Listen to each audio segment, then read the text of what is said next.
Everybody, welcome to the Fandom Post Radio podcast. I am your engineer, Kate, and joining me this week is Brandon. Yo. Kestrel. Hey. Kane. Hello. And DJ. Yo. Full regular crew. I can speak. Yeah, we're here to talk about anime and the just finished like 2 weeks ago winter season, and any of our final thoughts on that, and any of the news that has come out, and maybe brief thoughts on the spring season, even though most of the shows that I want to watch haven't started yet, but that's okay. I can assure you we will not have time. We will not have time for that, so it's good that most of the shows I want to watch anyway have not started. But yes, news. Let's start with the news. We have a lot of it. Yeah, so Anime Japan happened, so we could record an entire podcast just about announcements from that. So I tried to kind of curate things that I was interested in, and hopefully other people are as well. And we can discuss them, or I guess hopefully not that interested and worthy of discussion because we have other stuff to talk about. Anyway, first one or two I think were not from Anime Japan. They were from before that. So we got the Gintama spin-off novels, the Ginpachi Sensei novels, are going to get a new anime. So that's new Gintama anime. Yes. Important news for Kestrel. Never let Gintama die. I'm so glad I have Bran here now to share in my Gintama appreciation. Yeah, I thought there was rumors that Surachi was going to start a new manga, but hey, I'm cool with this being a thing as well. Yeah, probably eventually. I hope so, because they've had little shorts from this, Ginpachi Sensei stuff at the end of episodes, and they're fun. It's hard for me to imagine how they can sustain that for a full series, and I certainly don't expect it to be anywhere as funny as the original, especially since it was not written by him. But yeah, I do hope that he does something else, because I really haven't found anything else that has his sense of humor. Yeah, I feel like Jump has a sore lacking in good gag manga. And need to fill that hole. Gintama's a cult. Why do you say that? I say that because I barely know anyone who has watched it, but everyone I do know that has watched it fucking loves it. Maybe it's just good.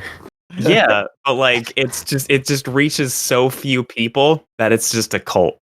Yeah, and then it's you look on Mal, and the top 10 shows, Gintama takes up 5 of the spots. 7 of them. Yeah. It's what's going on in that show? Because I've seen maybe 2 episodes collectively, and I didn't care for either of them. But doesn't it suffer from that? If everyone else loves it, doesn't it suffer from that whole? It's gross. That was my problem. I remember hearing about it, and I think Castro may have mentioned it once or twice, where it's you have the first season or two is not good, and then it gets good, so you have to slog through some mediocre shit, and then it gets good. It has that BoJack Horseman effect, where everyone agrees that the first episode is not good, but I think from there on it's pretty good, and then lots of people will say it doesn't get good until later, but that's because you spend 50 to 100 episodes doing silly shit, and then all the serious arcs start kicking in, and you're like, oh wait, I actually care if these characters start dying. So yeah, but no, it is fun, and I get it. I'm sure DJ ended up watching an episode where there was one too many ball jokes, because there's lots of that. But that's the thing. In a show called Gintama, there's too many ball jokes. Right, exactly. Yeah. But yeah, I think its sense of humor is so remarkable that it is literally the only thing that makes toilet humor work for me. Normally it turns me off immediately, and I laugh out loud at it in that show. It's amazing. Yeah. It also does that thing where half of the jokes are like random Japanese celebrities that Yeah. no one in America watching will know the Yeah, reference. I think that's the real barrier to entry there Right. is, like, people love dumb pop culture comedy bullshit, but when it's not your culture and not your language, some of that gets lost in translation, so It's absolutely true. Like, you will lose a lot of context if you are not inundated with Japanese culture and anime. But despite that, just the humor and the qualities of even the serious storytelling are so powerful that, like, it was one of the first anime that Caitlin ever watched, and it has always been by far her favorite of all time. So even knowing absolutely nothing about what all those references are, it's just so funny and so great anyway. I feel like it just came at a time in like early anime streaming in the US that like I don't know, it has like some weird almost like cultural impact for anime, and it's weird because it does feel like even though all these people love it, it is very low key in the mainstream anime community, but yeah. Yep. impenetrable. Yeah, I mean, you can't. People have tried. You can't really dub it. You can't put it on Adult Swim. Like, yeah, it's not gonna be a mainstream hit.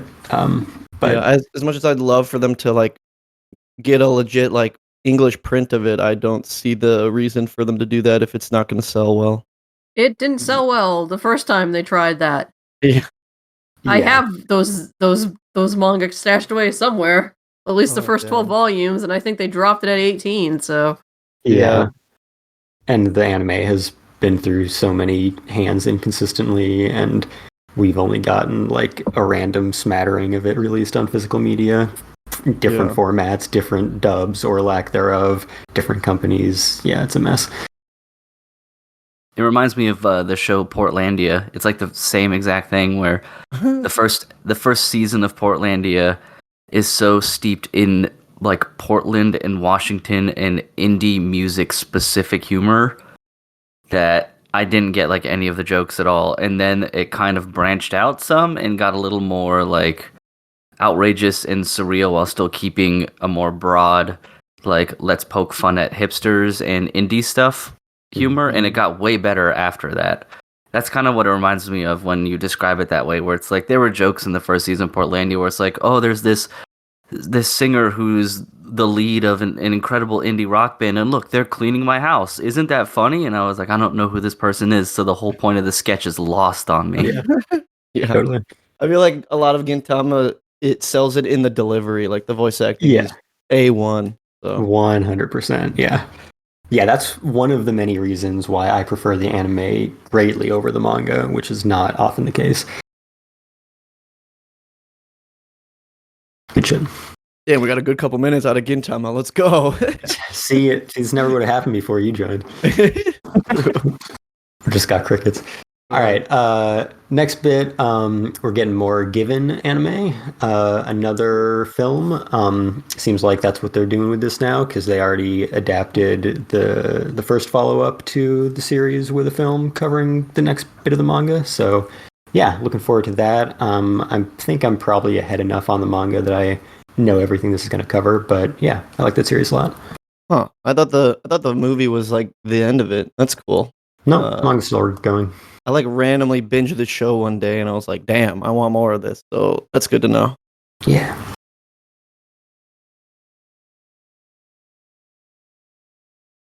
All right, another anime that's getting more in kind of a different way. Horimiya is getting a new TV anime, but instead of just like being a continuation, the first season didn't adapt, everything straight through. So this is supposed to like go back and cover some of the bits that it skipped over. So Kind of how the manga worked too. Yeah, Kinda I guess jumps so. around a lot. Yeah, Yeah, Mm-hmm. I'm down. yeah. Side characters in that show were just as good. So Mhm. So yeah, that is going to be called Horimiya Peace, as in like, pieces, not like, love and peace. And that is going to premiere in July, which a lot of the series that got announced are going to. Cool. Yep. Another thing that got announced, which was, inevitable eventually, but we get a good few years in between each season of this, and so it's always a nice surprise when we finally get it announced, which is season 3 of ReZero. Hey, cool. We didn't have to wait a million years. Yeah, a few years. Like, what was Nice. that, 2020? So it's been 3 years. I think was it 4 years between the first two? Yeah. A while. Yeah. Gonna have to re-watch that because I don't. I feel like that last season was very info dense. Yeah. Yeah, I expected them to do any bit of a recap from the first season, and they just fucking jump right into it. Nope. I was lost in shit for a few minutes. Yep. Yeah, actually, within a week or two before this was announced, I happened to just read the first 2 light novels covering material after the second season ended. So, yeah, it was good timing, I guess. Great show. Yeah, definitely good material coming up. I look forward to seeing it animated. Yeah, I liked season 2. I don't feel like it hit any of the same notes that season 1 did. It was still a consistently good anime with some great acting, but there was no really big moment that broke me like season 1 had. Fucking episode 15. That shit hurt. I feel like season 2 was a gradual, it was just building. It's a lot of exposition and just more shit about how the world works. Yeah. It's Sako. Anyway, another manga to anime adaptation that got announced is an anime or a manga that I have wanted to check out for a long time, and have not. So hopefully I will eventually, and hopefully this anime will do it justice and inspire me too. And it is Oku, which is called Oku the Inner Chambers for its English release, and that is going to be a Netflix anime, going to be released sometime this year. I was so excited until I saw it was Netflix. I was like, no, Jesus Christ.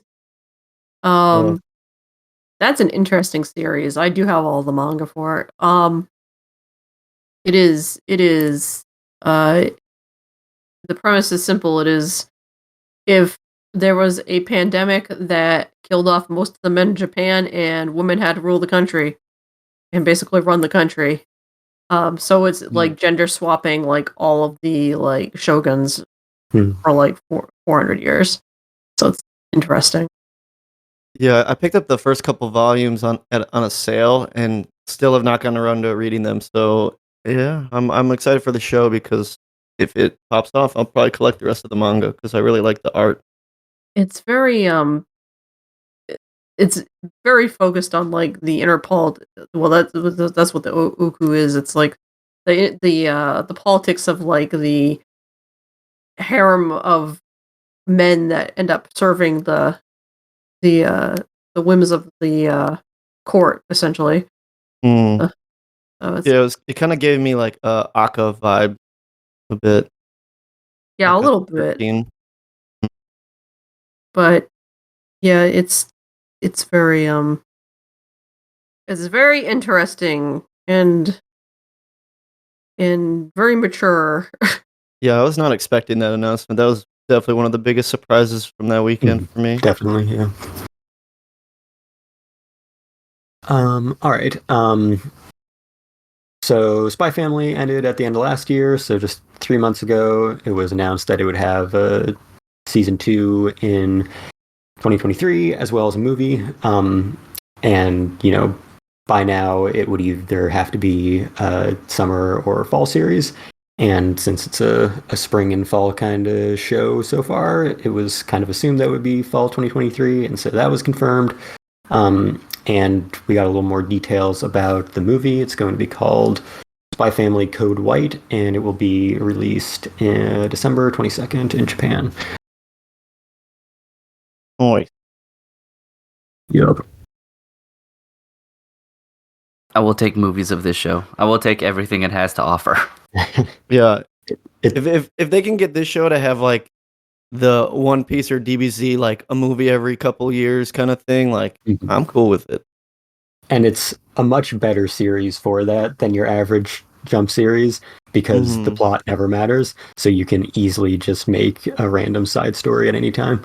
Everything would just be James Bond films, or, Basically. spy thrillers. They can just like redo Bond films, but throw these characters in there. Yeah, Bond Man. What if it's just a Bond Man movie? That would be kind of cool. The more movies we get, the more it secures Anya's place as best anime character every year. It's true. Well, they never include movies for any of the other categories. They just put it. They will this time. They'll Make an exception for Anya. Yeah. I mean, considering the category of must protect at all costs character, I feel like they will make a category just for Anya to win every year. Yeah. Be like, oh, anime movie characters that are below 3'8" and have pink hair. Right. Oh, I wonder who wins. Best child actor character in comedy spy movie. Played by adults. Played by. All right. Next piece of news. So another season 2 that kind of feels like a season 3 because the first season was split core. Mushoku Tensei, we already knew that was getting a second season as well, but we had no idea when. So that was confirmed for July, and we got a new, pretty extensive trailer and new key art for that. So definitely looking forward to that. I am way ahead of that on the novel, so I know everything that's going to happen in the next 3 or 4 cores. But yeah, super good. I know nothing that's going to happen, and I'm excited to experience it for the first time. The only thing that is a little worrisome, and I kind of knew this going in, because the first season, was like incredible production. And the reason for that is that the Studio Bind was formed for this project like 5 years ago. And so they spent all this time making sure that this was the perfect production. And when you get a new season like a year or 2 later, of course, you're not going to have all of that time. And, they did another series this past season, Onimai, yeah. So, they're like actively working on other stuff. They can't dedicate all their resources anymore. I think the director is changing, and it looks like it's probably not going to have, all of the key animation staff that the first season had that made it such an incredible thing to watch. So production values might be down a little bit, which is unfortunate because it was really great to see that for the first season, but content will still be very good.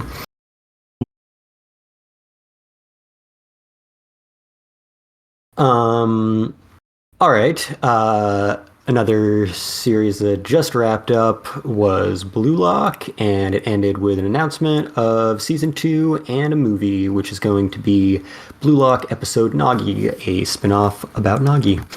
Nice. Hell yeah. Well, I guess we're probably going to have to do one more best boy poll when we talk about Blue Lock later, but it's cool that Nagi's getting his. Yeah. Nagi getting a spin-off at this point is interesting because got a lot of time. Yeah. I'm also, it seems like at least as far as I'm concerned, the background that he's been given, which is just he's bored of everything and now he does soccer and likes that, is kind of all I really need out of him at this point. But what if there's more to it? What if there's a reason he was bored of everything? I don't care. Oh, okay. I don't care. I just want him to play soccer and be good as he is now in this moment. I don't need to know his background and why he thinks stuff is boring. Probably because it's going to be something that's like stupidly tragic, like, oh, both of my parents died and now I can't find passion in anything. And I'm like, I don't need to know this. Just play soccer. I like characters. Yeah, me too. I would love if they did I like characters too. I'm just saying I don't need to know the super deep background on all of them. Sometimes I just like them for who they are in the moment that the show provides. I would like if they did like a dark old boy style revenge movie about the kid in the first episode that Isagi kicked the ball in his face. And it's like him being determined to like get as good as he can and get on like the U20 team and then face off against Isagi and be like, "I'll kick you right back in the face, boy." I would love that, but that's not. How about just a spin-off of Baro and what his home life is like, considering he's such like a piece of shit. Way of the house borrow. Yeah. Man, Be like, do people stand him in his normal life? We need to know his background on why he calls everyone a donkey. That maybe there's a tragic story to that as well. Can we just get a spin-off of everybody? And it's just how they come up with some of the worst nicknames on the planet.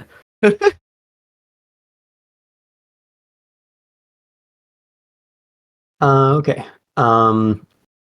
Next piece of news. We got a little bit more information on Jujutsu Kaisen Season 2.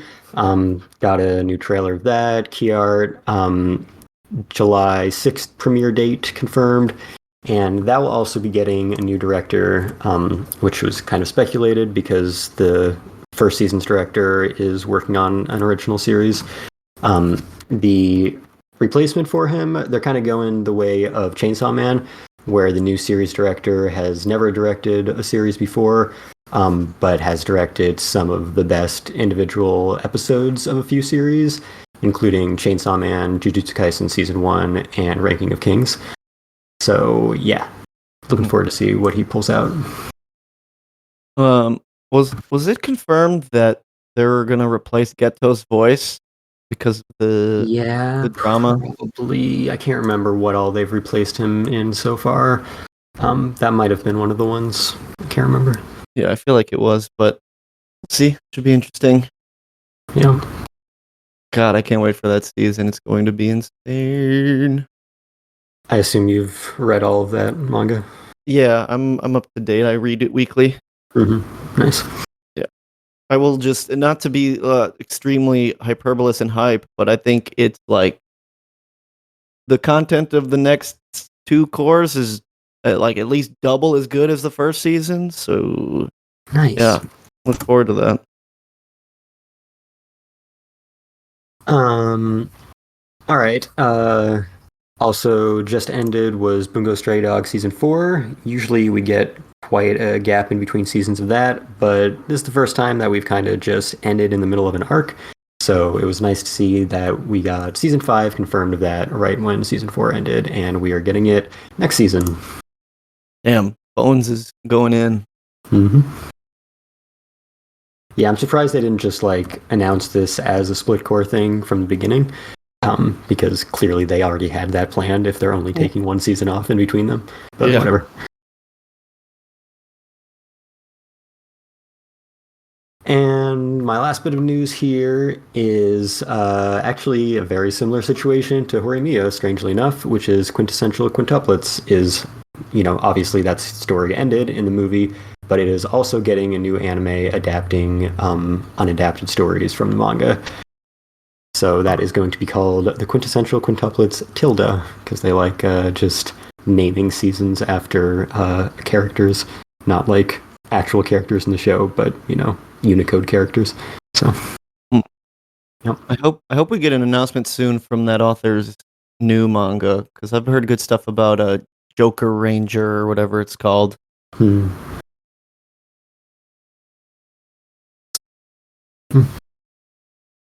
Anyway, that's all the news I got. Nice.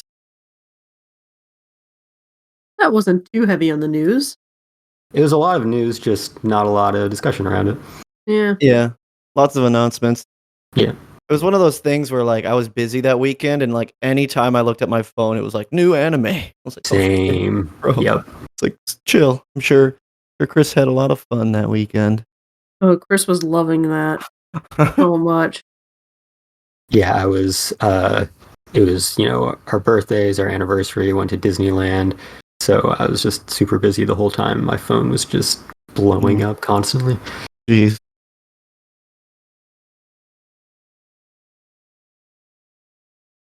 All right. Winter season. Yes. Which I guess is, not technically over, depending on what the fuck is going on with Nier, I suppose. And Vinland Was it- Saga is still going, and Well, yes. Well, Series go to the next like season, but some Nier have been hasn't delayed. even finished a season's worth of episodes. Yeah, a bunch of stuff got delayed and postponed and on hiatus. Yeah, it's kind of stressing me out that there was no gap because like all the spring shows are starting. I was like, wait, Mashal starts this weekend. I was like, no, wait, I don't have time yet. I like had to binge a bunch of shit in the last day or two just to be mostly caught up. what's the reason everything's Yo, that's like that's off my schedule? technique, baby. I Is there a reason that stuff keeps getting delayed, or is it just think most of them were COVID delays. Yeah, I think there's been a lot of COVID going around the anime studios and potentially a lot of other production problems that they're blaming on COVID. Because like every Aniplex show got delayed at the same time, even though they were all at different studios. So, yeah. Not fully known, but some combination of those two factors, it seems. But yeah, it's weird. Over here, it feels like COVID's over. But for the anime production output, it feels like 2020 all over again. It's bizarre. Like, it hasn't been like this in 3 years. It's very bizarre because Japan was, in ways, way better than we were about this stuff. They were in a lot of ways, but there were still a lot of periods in the past few years that Japan has been like way worse off with COVID than us.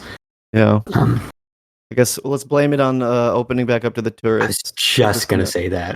they're gonna close up shop again. Yep. Like, oh, they open it up to fucking white people, and look at that. A month later, all the anime studios closed down. Better not close again. I'm going. I Yeah. already got my shit booked. Hey, I know. I don't want to go through what you went through. Oh man. yep.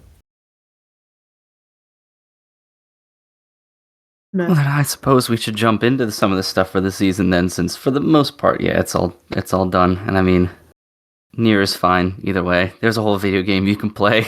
yeah, that's a known quantity right there. My review refer to the video game. It does like give you some little bits and pieces of backstory that either the game didn't have or it was contained in like diaries and stuff.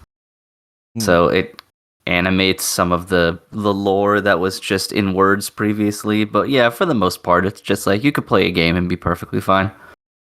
Now I just want a Dark Souls anime where it's only animating stuff from item descriptions. Or the messages other players leave on the ground. That'd be the that is gonna turn worst into anime of all time. It would be basically Pop Team Epic Skit. It really would. It'd be better than Birdie Wing. That is not hard to accomplish. I don't think Nier is bad. No, it's not bad. Yeah. No. Like it's a serviceable video game adaptation anime that does some cool things, but it doesn't live up to the game. It's entirely superfluous, and yeah, go play the game. It just doesn't hit all of the like emotional like key moments nearly as well as the game does because it's trying to feed it to you in 20-minute chunks. Yeah. So you don't really have the time to kind of marinate. So, though Pascal is still great. So Pascal is great. Yeah, Pascal's my favorite. So Pascal's the best robot. Is he played by Pedro Pascal? No. Maybe Pedro Pascal, like with a shitload of helium. He can pull it off. But yeah, I think the general consensus I agree with is it's fine. I don't really know if you could watch that and be like, I can't wait to go play the game. Like, I don't really know if it'd be a particularly good primer for that either, because it is kind of confusing if you don't know what's going on because of the game, and yeah. And plus, it's missing some of the good music, too. Yeah. I watched it up until its first delay, and it did nothing for me. Which episode was that, if you remember? 3. Yeah, 3 or 4. Well, luckily, the season hasn't gotten much farther than that. It's at 8. That's more than double. That's only 3 episodes. 2 is double than 1. Doesn't mean it's a lot more. 100% more.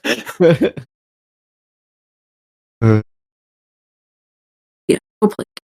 Yeah, it was fun seeing some of the like key moments being animated and everything like in a way that isn't interactive. So like some of the stuff where you could point it out and be like, "Oh, I remember that" or anything. And I still sometimes when I'm watching like the OP and stuff and it's showing like 2B running, I'm like, man, they really nailed the running animation. I don't know why I think about that every time. I guess because the running animation she has, it feels like there's a lot going on there because her like limbs are so dangly.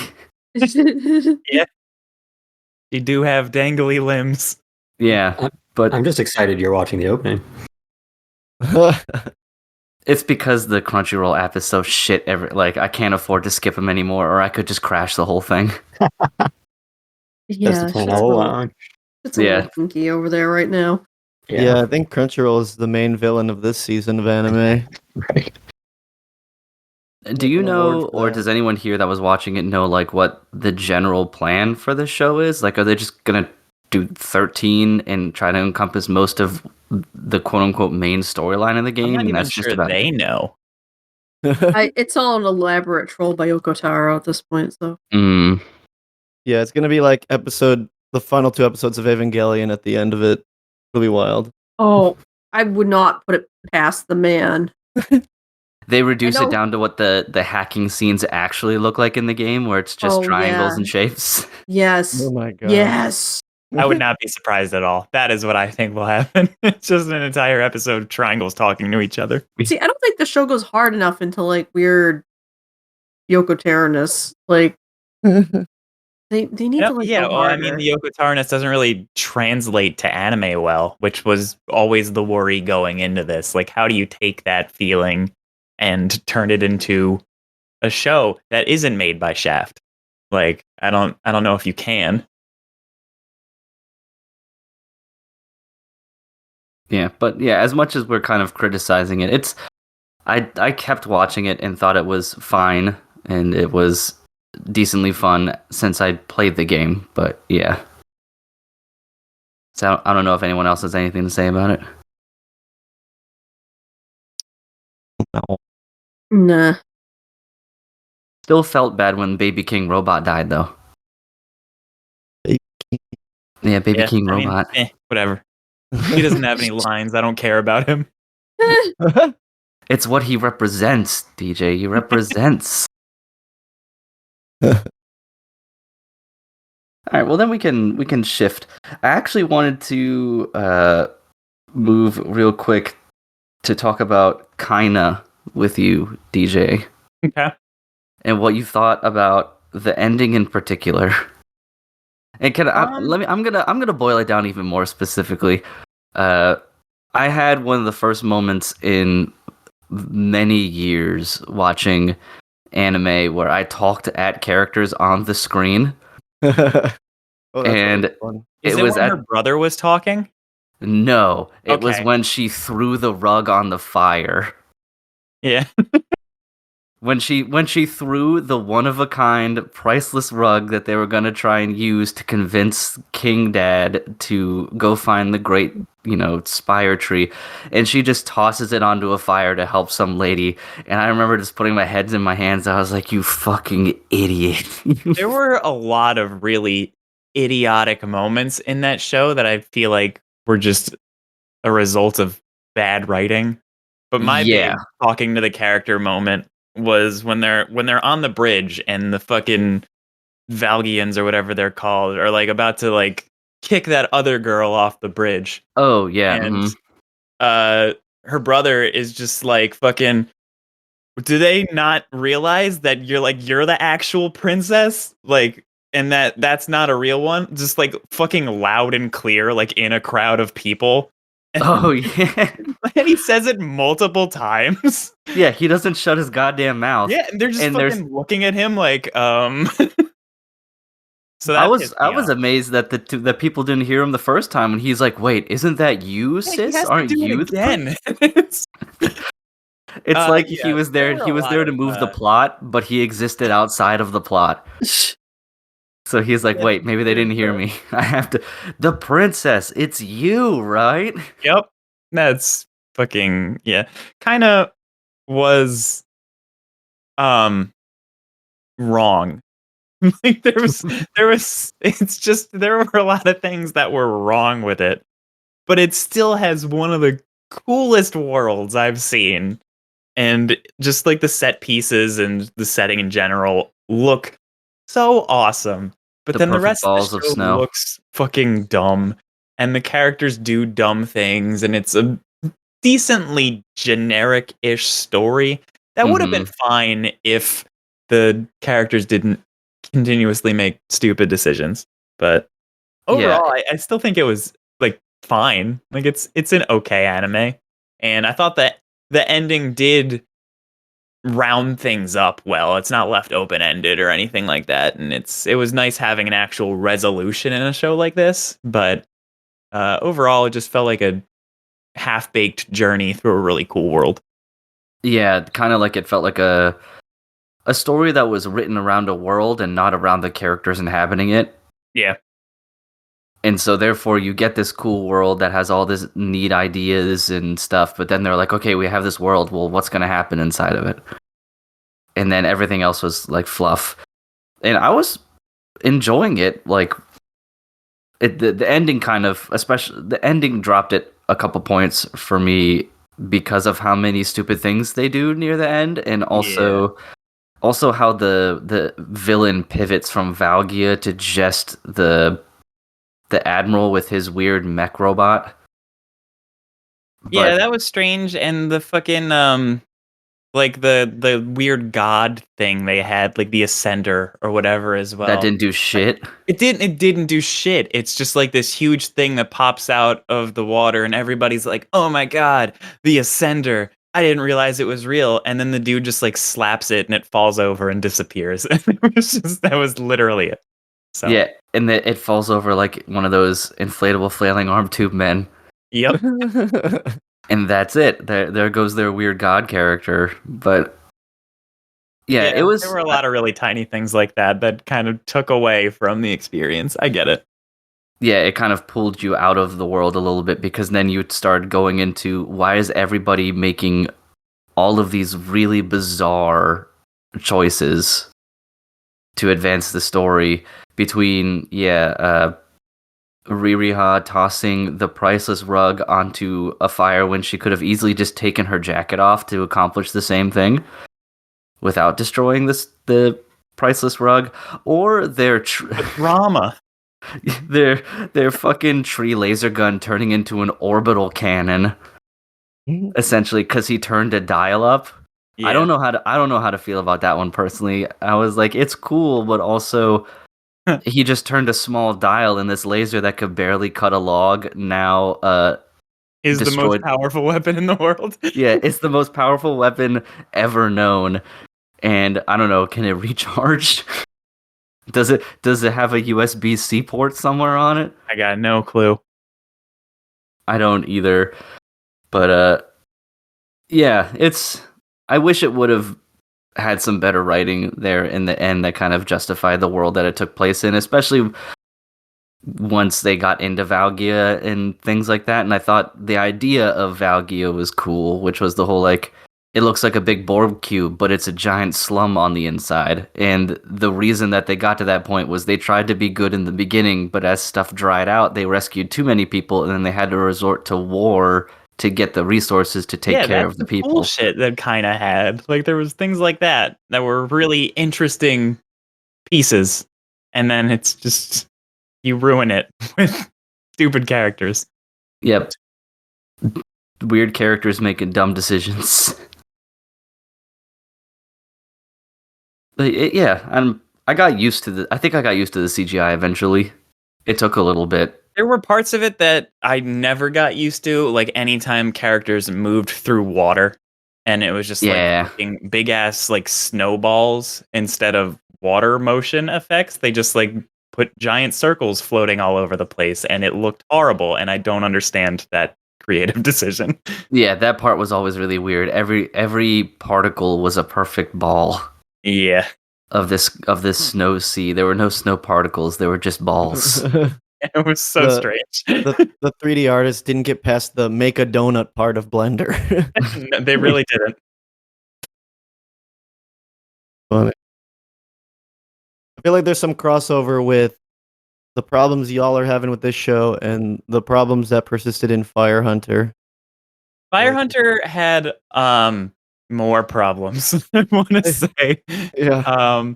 I think the last episode of Fire Hunter is one of the weirdest fucking episodes of anything that I've ever seen because none of it made any sense or was even set up. It was just like a bunch of random shit happened and it's just like the plot is this now. And that threw me off, but Yeah. Like weird in a way that 2 years down the road I can be pretentious about liking it, or like Like, it's what well, kind of there's gonna weird be are we more. talking about? There's a second season of it, and the last episode, I guess, is all set up for the second season. But I mean, virtually none of what happens in the last episode is really alluded to or foreshadowed at all. It's just kind of weird shit that happens to the story, and it just goes like 0 to 100 really quick. And I didn't really like or dislike it. I was just confused. Everything about this show I've just been desperately wanting to like because kinda it's one of the coolest setups for a world and it has all these really cool elements in it that are conceptually great, but then you actually watch the show and it's a mess and it's ugly and confused in art direction because as we've mentioned in other episodes, there are just some scenes that turn into random, really detailed screenshots that completely stick out from the rest of the art. And it kind of feels like they dumped all of their resources into just one still image that they show for a few seconds rather than any of the show itself. Because when they're actually moving around and doing shit, it is so bad looking. And that was depressing. Maybe one of the most off-model animated show I've ever seen that wasn't a Science Saru show where they purposely did that.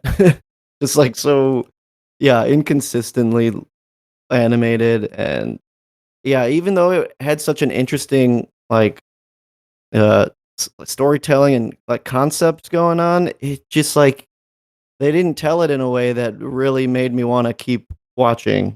It was really hard to get through, and then like you said, they just pull the rug out from under you right at the end. They're like, "All right, see you in the second season," and I'm just like, Yeah, will I and even be here for the second season? Like, what? I didn't even know it was ending till that episode because they weren't really transparent with how long the show would be.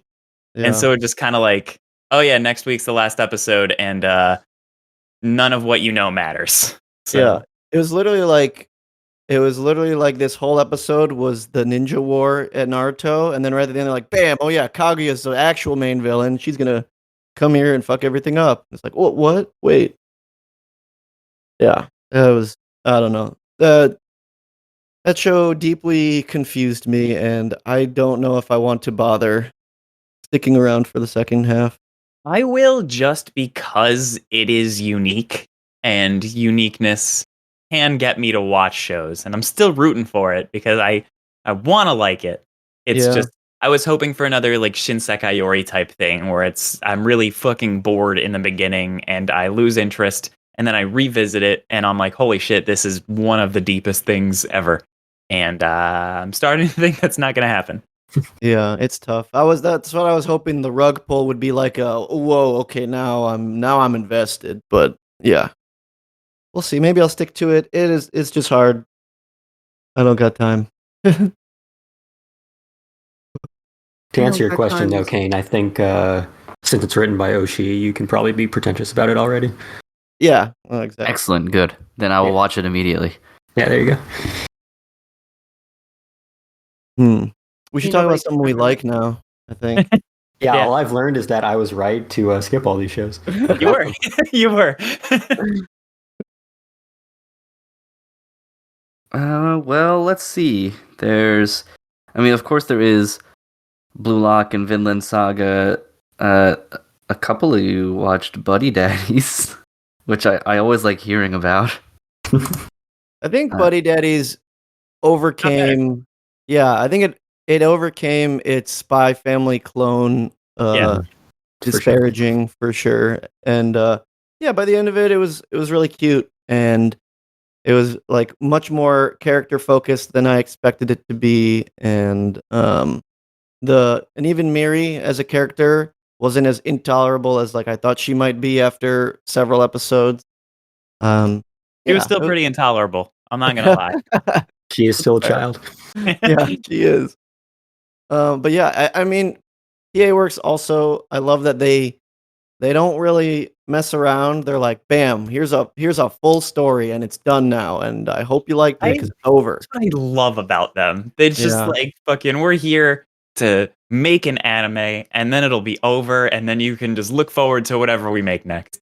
Yeah. And it's not always good because you have shit like Glass Lip that exists, unfortunately. Yep. But even shows like Buddy Daddies that I'm not like crazy about, I don't regret watching at all because it was a really self-contained story that was over and done in 13 episodes, had a decent resolution, and wasn't really obnoxious apart from Miri for any of its runtime. It was just like a really decent middle of the road show. And I'm cool with that because they can't all be bangers. Yeah. And the title did not lie. Those buddies were daddies. They really were. All accurate, yeah. I thought the ending, like the actual ending was really adorable too. So that was nice. Yeah. The last episode, Kane, was called Daughter Daddies. Whoa. No, that doesn't either. Grew up, graduated. Yeah. I was, because this is coming right off of Maid Wars, and I was so ready for them to just do it again. And if they did that twice in a row, I would have been like, I don't know. Yeah, I was kind of scared for like the bad end. So yeah, that's what happened in Maid Wars. So yeah, I'm also glad that wasn't the case. Yeah. It would have been a hell of a lot more impactful if that had happened. But yeah, it's nice that it didn't, I guess. I could go either way. Buddy Daddies, more like. Boo. Yeah, I mean, it still had its appropriate tragedy, and it allowed for the main story of this new family to form, and you get a nice resolution out of it, and it's basically just about buddies learning to be daddies, and they learned it. It was great. Yeah. I also really like the very poetic way they ended up killing the weird serial killer assassin guy. It was very rad. It was perfect. I really hate the trope in all media of like the big bad, like the slasher trope where it's just like walk really slowly toward the person that you're going to kill indefinitely until you die. I mean, it's just always what happens. They got out of so many deaths thanks to the fact that he has this obsession with people's last words. Exactly. Like, if it weren't for that, they'd all be dead a million times over, no question. Yeah. Even though that was supposed to be a serious scene, I was laughing my ass off the way he's just not moving a muscle besides slowly inching forward. Yeah. Yeah, a little bit of plot armor there, but a very sweet ending. So it was nice. Yeah. Because nothing wrong with a little bit of plot armor. Yeah, like the assassin bit was what gave it a twist, but it's ultimately just about a family forming and learning to become parents. So I was fine with You mean daddies? Daddies, yes. Specifically two daddies. Specifically daddies. And after 10 years of being two married husbands, they still want to make sure that at least one of them is very straight. Yeah, they really did sneak that in there. Like, oh, even though you saw this random lady last night. Yep. All right. They wanted you to know that they're not like buddy daddies, Yeah. Yeah. One of those things where you could clearly put a line in there that says, "Well, now that we're established that I'm not gay." Yeah. Exactly. Yeah. There's a very small subtitle that just says "No homo." I think there's been a lot of like good shows, but I think the thing I'm going to miss the most for next season's episodes that we do is the complete downturn of the word daddies. Yeah. I don't know if we have any daddy shows next season. Exactly. Daddies next season. There's going to be a major drop off in the usage of the word daddy and daddies, and I'm not here for it. Yeah. Our numbers are going to tank after that. Yeah. I mean, we got Birdie Wing back, though. That's true. We do it. I think we need Daddy Wing. Daddy Wing. To be fair, Ancient Mage's Bride's coming back, and Elias is daddy. I would think he's Bone Daddy. Bone Daddy, yeah. Yeah. That's a show that I keep wanting to watch because it looks intriguing. Yeah. It just watching the first couple episodes and the vibe was weird. I feel like it was a show that when it happened, it really piqued my interest in like just like classical like magic fantasy storytelling, and then there's been like 8 billion shows after it that try to do the same thing that I was like, nah. So yeah, I'd say it's worth a watch. And it's been like, I don't know, 8 years. 6 years. Yeah, so like Has it been that long? It's been 6 years. Yeah. Holy crap! What is time? I know. Insane. I like the manga a lot. The first season of the anime did not do it for me. Yeah. There was something weird about. I think it's like because I think the manga had like a female gaze and the anime shifted it to a male gaze or something. I don't know, something weird. Something. The vibe was off. Yeah, I liked the anime, but I agree the manga is much better. Yeah. All right, let's talk about some soccer daddies. Yeah. So, Brian, you said there's gonna have to be a new poll for best soccer boys. Does that mean you've changed? I don't know. That's a good question. I did bring it up. I wanted us to have our, our Blue Lock power rankings, but I don't know. I feel like I'm still riding. It feels cliche, but I still want to keep riding the Isagi train because I love a main character that can be as savage as he's been. I don't know. It was really doing it for me. I will say, Glam Boy did climb my rankings pretty fast. He's fun. The best. Would that be your number one? Oh yeah, it was the second he was introduced as a character. They pulled that guy straight out of JoJo's. Yeah, I love how it whispers glam every time he does something. When he moves or does any soccer move, they always do like a horse whip sound effect. Oh my god. Yeah, the whip is insane. Now, I know that Crunchyroll has been having some technical issues lately, but I always got to give them a lot of credit for their like specialized subtitle formatting. So like the Glam is one example of that, where like it moves apart as it does the fade effect. Yeah. Oh yeah, they put some animation on the letters. Yeah, they knew he was worth it. Like the subs had to be Glam, or it wouldn't work. Yeah, he's still my favorite. I think especially because of the fact that he's like super glam and is obsessed with it, but also is perfectly capable of acknowledging the glam in others. Yes. Yeah. So he's not like a borrow type character. Mm-hmm. Like it's begrudging, but he'll be like, "Oh, that was a totally glam move right there." Like he recognizes game. Yeah, I feel like he's breaking barriers because characters like that usually are very like snobby and like, no, I am all the glam. But he's like, yes, no, you got glam, boys. The second they were going up against Isagi's team with Shiguri, and he said it's an honor to be playing against someone from the Glam fam. Boom, that was it for me. That was a good line. Yeah, that was fucking it for me. He had me immediately. Give that translator a raise. Yeah. Yep.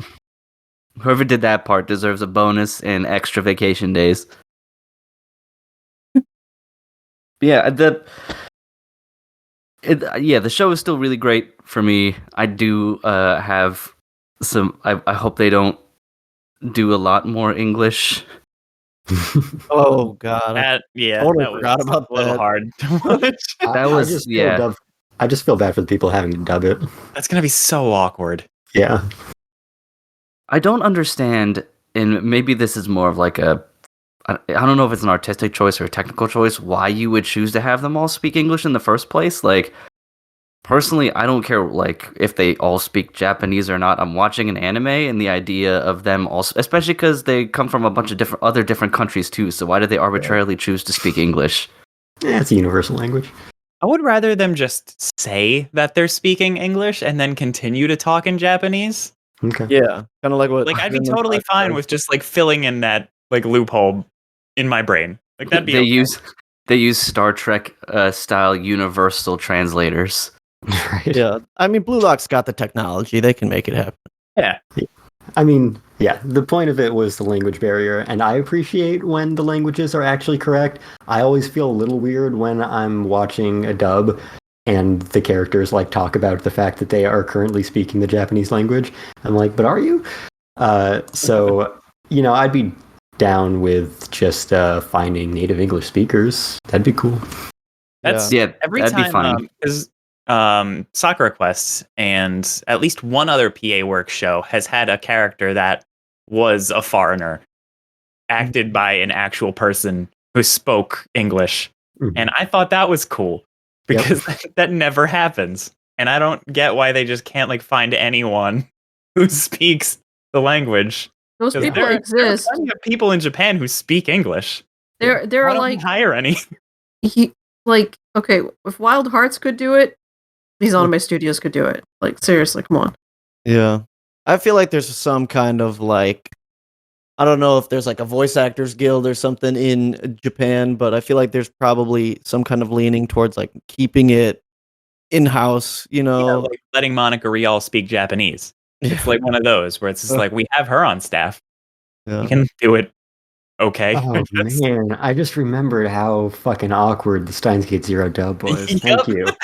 God. There's the worst, most unnatural choices you could possibly make. God. Yeah, those parts notwithstanding, the show is still going really strong. Also, I'm bad, like just because the cast is so big. Is Temple Kid back? Yeah. He That made was it him, through. right? A makeover. He had Okay, an awakening. They made him a Baki character. They like made him like really evil looking. Yeah, they really made him gremlin looking, and I was like, is that the same Temple Kid that was just nothing but dog shit? He gave up Buddha and went Goblin mode. That's how he made it through. That was a weird, unexpected turn of events. Yeah, I do like how unceremoniously half of the cast was just cut, though. Yeah. Awesome. That's funny because they were like R.I.P. Kunigami, and then it's like, yeah, we forget about Iemon and the curly haired guy and everyone else. No one they remembers didn't him matter. anyways. Yeah. The only one from that extra crew I time. felt bad for was the guy who had to play goalie the whole time. Yeah, exactly. Yeah, he never got a chance. No, he really didn't. But I mean, that's part of the thing. He didn't have enough ego to step out of the goal. Exactly, yeah. Yeah. Kunigami broke me though. I like his like last line in the game when he was with Reo when he's like, keep your head up, like that. Oh, and then now that he's not through, that kills me. And of course, it's the heelest of heel characters who delivers all that news. Yeah. Basically, like the Broly of the group, where he's like, trash will always be trash. Yeah. At least they we got an interesting other monkeys.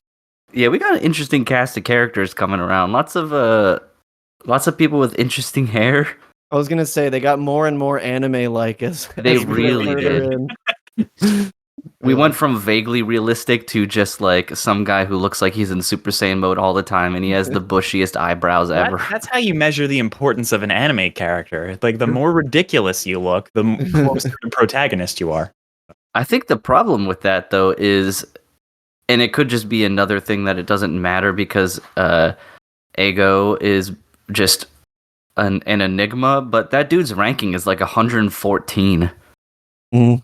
Like, it's really low compared to the others. So if you went by the numbers, you'd be like, oh, this guy's bad, but he must have some sort of like quirk in his game that allows him to ascend past that. And I'm going to go ahead and guess it's intentionally hurting other players. Yeah, that's a fair guess. Yeah, I was just gonna say his shit talking is like mad good. That he's just psychological. He breaks him down. Like he's gonna be the guy that tries to make Chiguri tear his ACL again. That's just what that feels like. Well, yeah, penalties are a big part of soccer. What if he's just really good at getting away with penalties? I mean, it could be that too. Yeah. Like, it's just there has to be some type of gimmick, I would guess, because if you went by their rankings, he's like terrible compared to some of the others. But it'll be super interesting to see how that goes, especially because I really loved what twist they brought in at the very end to really shake that shit up with Ego. Because I did spend some time wondering, okay, everybody got their asses whipped by the top 5, and now they're just going to figure out who's the number 1 to move on to the national team, or the couple kids that are going to go to the national team, and then Ego just drops that bomb. He's like, we're just going to play them, and if we win, we are the team. Yeah. Brilliant. Yeah. Amazing. I thought it was a great up the ante. I was like, oh shit, now I'm back in it. I was starting to come out of it a little bit because of how many characters are there, and this selection process had been taking such a long time, and we still weren't all that close. And then he's like, never mind, change of plans. Yeah, that's what the series is really good at, is not getting into a lull. Every time you think you know what the formula is, it just completely shakes it up. I'm also greatly impressed by how the game has still remained like pretty low-key and realistic in how things happen. Like, we have yet to really go into like people doing Dragon Ball Z shit, which may or may not happen, but this far into main characters, so yeah. And even then, some of the stuff I'm like, I could see that happening in like a professional soccer match once in like a blue moon, in those types of things, but there isn't anyone who's like, it isn't like Kuroko's basketball. Yeah, he's like, anywhere within the field, I can hit a goal.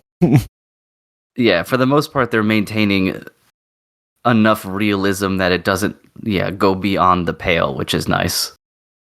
Yeah, they kind of have a balance where a lot of the characters' like strengths are kind of depicted as, almost supernatural, but they're really just like metaphors for, really strongly honed abilities. Yeah, or trauma, like the monster and stuff. Yeah. Kessel, who's your favorite soccer boy? It's still Bachira. I think Isagi's probably second now. Yeah. DJ, what about you? Chigiri all the way. Nice. Yeah. The Glam fam. The Glam fam. on the other side of the Glam fam. The other side of the other piece of the Glam fam.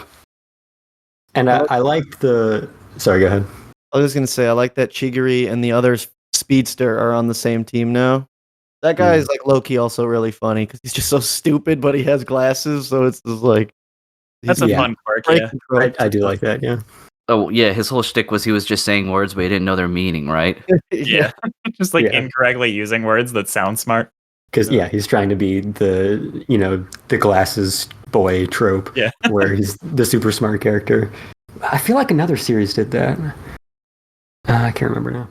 Angel Beats. Angel Beats. Yeah, I thought it was Angel Beats. Yeah, I forgot about that.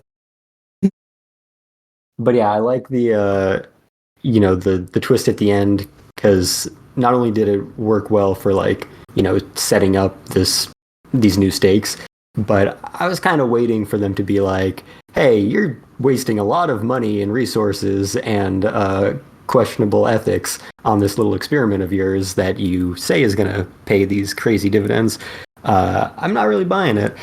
So I figured that was going to happen eventually. Yeah, he can't keep getting away with what looks like spending millions of dollars. Yeah, to trap a bunch of children in a Pentagon. Also, let's be honest. When part to begin with. I was gonna say, let's be honest. That part where the guy was like, "Parents are calling us." I'm like, that's the least of your worries. You just threw that in there. You're more concerned about the money. You don't give a shit what happens to these kids. It's true. Yeah, it is nice that Ego didn't have to like outsmart them or like change their opinion right there. He's like, all right, then bring your best boys and play my boys, and we'll see who gets to actually play. Yeah. Right. It is definitely the way to, show that this experiment has actually been doing something. Yeah. Because, I agree. Like, they have no reason to keep funding this. They never really did, but yeah. You bring your team, and I'll bring my group of boys that hasn't seen the light of day in 6 weeks. Yeah, they're all translucent at this point. Basically, Is that the how long it's been on the World Monstars. of Clock so far? Only 6 weeks. Feels like it's been longer. I It's don't probably know because if they've really established much of a timeline. Maybe are there even clocks in the Blue Lock? Do they know No, it's how like a long they've been in casino. there? It's like a casino, yeah.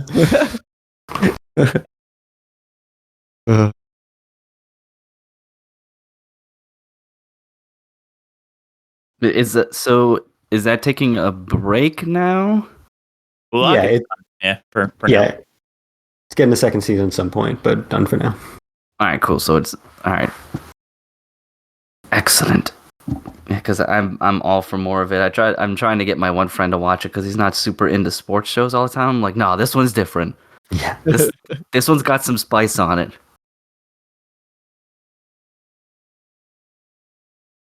Excellent. Let's how about we transition then? Bran, I want to ask you about how Trigun Stampede went for you, because I remember last time we talked, you were like, let's see how it goes. Yeah, I'm here to rectify all the wrongdoings that this show has received. All right. I think Wow. I think now it's now or never to get on the right side of history, because Trigun Stampede is actually pretty good. And I am going to stand by that. I have heard that from everyone, so I believe you. Yeah. I will agree that, like, I think the beginning there was some rough things with, like, just like the visual design of the world in some parts, and I was not a fan of, like, Vash's personality and stuff at the beginning. And of course people were worried about, like, oh, they left out this character, they left out this plot point, or like they're doing things in different order. But I think the last half of episodes really turned things around for me, because visually this show at the end, I don't know, Orange like keeps outdoing themselves, and some of the visual effects in the last few episodes were like so mind-bogglingly beautiful. And yeah, it like truly like movie quality CGI. It like looked so good. And as for people being worried about, like, oh, where's this character and like what's happening, and people not knowing, like, what are they going for, like an alternate timeline, or like what is it? It might not be a one-to-one true prequel, but the way that they wrapped up this first season of Stampede is almost perfectly setting up to lead right into where the original anime started off. So I think for people who are fans of the original, it should be enticing that we get like a really cool precursor to what would eventually be those later events. And I know there's some people weren't a big fan of, like, knowing the twist earlier, the whole twist about the flowers and Vash and stuff. But I think the I mean, the plot for Stampede very much you needed to know all that information. And I mean, the twist now at this point is 20 years old, so it's like if you enjoyed it back then, you don't need to be twisted again, I guess. But it should be accessible to new people, and they should have the same kind of impact available. yeah, that's true. And you can watch the original first still. I don't think, like, that Stampede changes that necessarily, because it's still yet to be seen how close they're going to follow the original, if at all, with the second season. But yeah, and I think my other point about me not being very into Vash's character at the beginning was rectified in a way, because a lot of the characters just started to really challenge his worldviews, and the plot showed that the way he wanted to save everyone and not kill anyone and like be friends with all the humans even though they all hate him. Like it just wasn't going to work out, and that resulted in the July incident, which is cool that we finally get to see that because it was only like alluded to in the original anime and not really, you never really get to see what it actually was. But yeah, I don't know. Stampede really turned it around in the second half, and I think it was I'm really glad I stuck through it because visually and audio too, like the visuals and the soundtrack all at once in the last like 2 or 3 episodes was just like my jaw was just like agape at some points because it was just popping off so hard. I I gave it a B plus because I thought the beginning was a little bit more rough, but like that's a solid A for the last like main part of the arc at the end. Mhm. But yeah, I will Yeah. stay on that train that Stampede is worth your time. I feel like that's kind of what I heard. Is it like transitions from a C to an A, so it averages out around a B? Yeah, I would say Yeah. so. And then I mean, and the way they I didn't mind Vash's design in Stampede, but in like the last episode or so, they kind of make him look a little bit more like the 90s anime, and his hair like randomly like changes back to like the more spiky look, and oh boy, that did it for me. Yeah, we got Super Saiyan everywhere. Yeah. Yeah, he literally he embraced the daddy for the finale, that's for sure. But yeah. So I think you should give it another chance, Kane, if you so wish to. And I mean, we do have confirmation of the next season, so yeah. I just need to find time to watch. Yeah, I'm generally glad to hear that it got better because I and with Kestrel on there as well as it seemed like it was just getting better and better, and then twists and turns were happening that kind of redeemed it in a lot of those ways. So I'm glad to see that it got better. So I should certainly check it out, especially since I already started it. And I remember enough that even if I were to pick it back up in short swing, it's not like I'm missing anything. Yeah, I mean, it's not like yeah, I don't think you need any kind of like big recap of the first few episodes because they are kind of like episodic in a way and just like building like the main cast a bit. But yeah, definitely worth getting back into. Yeah, Knives showing up really did feel like I transitioned into watching a sci-fi horror movie though. Like all of a sudden Event Horizon came on my television. Yeah, yeah, exactly. Like Knives was not fucking around in this version from the get go. He was just like, "Yep, I'm here to kill everyone." Yeah, I think that was honestly, yeah, the first episode Knives shows up was honestly the tipping point for me where I was like, "Okay, we'll stick this out," and I'm glad I did. How many times does he say "Buashi"? It's funny because they replay that clip a few times, so you do get the bash a few times. But I will say, in the last episode or two, he screams Vash quite a bit, but those are a lot more actually like cool and horrifying sounding rather than silly. At a Crunchyroll Expo, every time you were like waiting anywhere, they would just have big screens like playing a bunch of trailers for upcoming Crunchyroll shows. And so I heard the little kid Knives Vash line like 1,000 times that weekend. Yeah. The Nai and Vash yelling at each other it actually does rival Naruto Sasuke a bit. Like it How about they Tetsuo kind of go Kaneda? off. Oh, yeah. Close, but not close enough.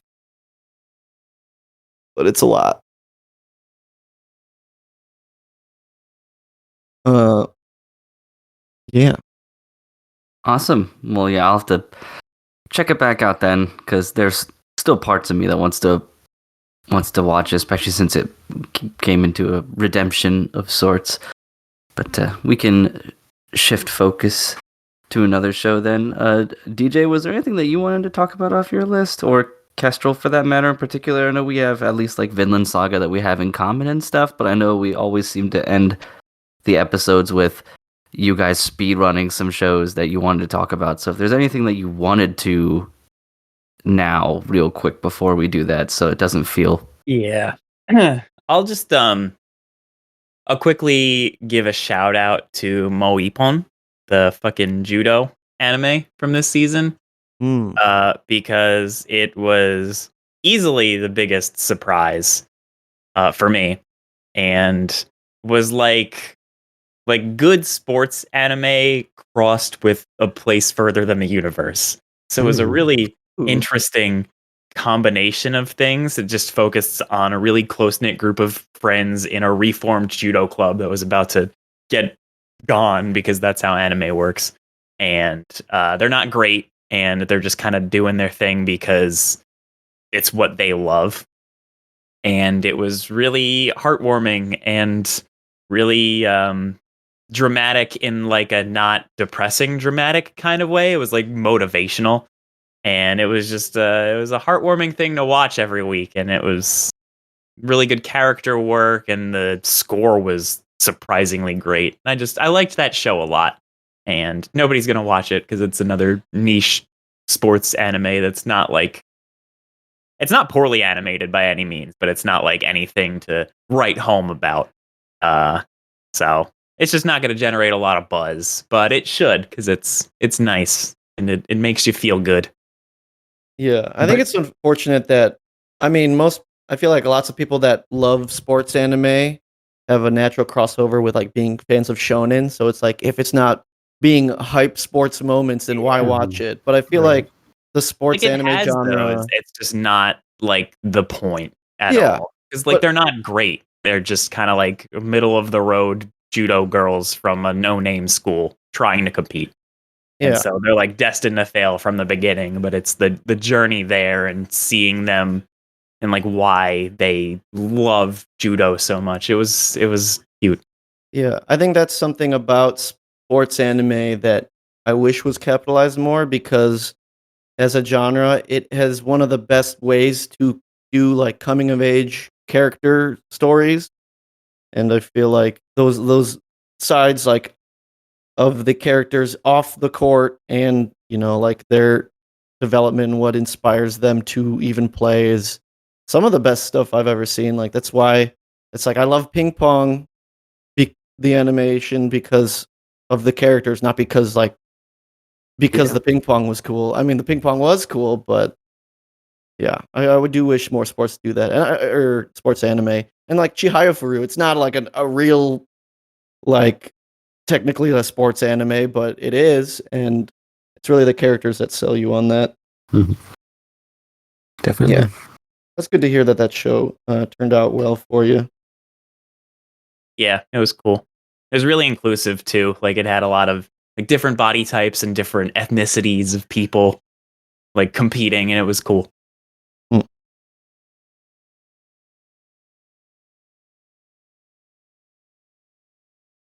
Castro, how about you? Anything on your list? Oh, I don't know. I mean, I could talk about Attack on Titan forever, but it was just one special, and I just wrote about the entire series forever in addition to that review, because it's turning 10 in a few days. Well, I finally watched that today, so it is nice. on my mind. Well, we can talk about it a little bit. I don't know at this point how the ending can be that disappointing that it ruins everything, because it still just seems like it is the best Attack on Titan has ever been. Yeah, I'm telling you, man, literally the final chapter is the only thing people have a problem with. And it's crazy, because literally up until that point, everyone's like, oh my god, it's the greatest story of all time is about to end. And then people flip their shit. Okay, guess we'll see. Yeah. But, I need to buy that Humble Bundle with the entire manga that's out right now. Oh, is that happening?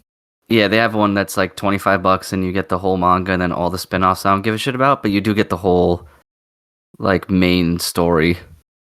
And I think PDF that Attack on Titan Junior High was actually genius, and I don't care what anybody says. I think that is one of the ones you get, as well as like one or two other. So good. It was so self-aware, and it was amazing. I am quoted on the back of that book. That's right. Yeah.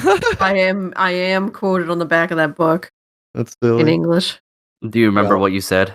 I said, I wanted to hate this and I don't, you win.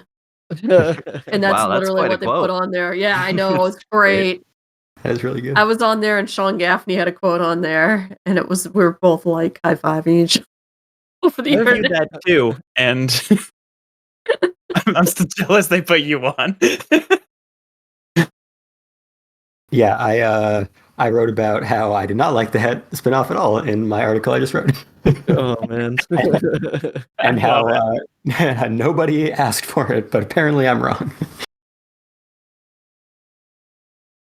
But yeah, the special, like, I don't know, it was I assume everyone was worried with the way that they were cutting up this final arc and stuff, but honestly, I thought the pacing was almost perfect. Like there wasn't really a lull at any point, and I feel like the hour-long segment like perfectly captured like 2 or 3 big moments, and just like the first 10-15 minutes was just insane. Yeah.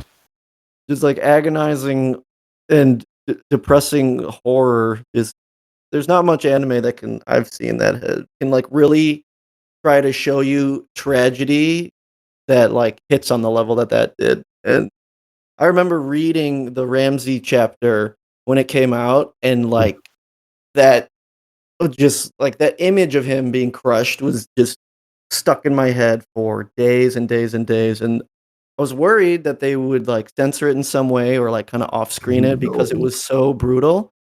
And they did not. They did not spare any expense on that child murder. So, yeah, beautifully horrifying. Yeah, exactly. But no, yeah, it's wild. It was honestly so good all around, and I mean the soundtrack popped off where it needed to and when it needed to, as usual. Hanjay the goat.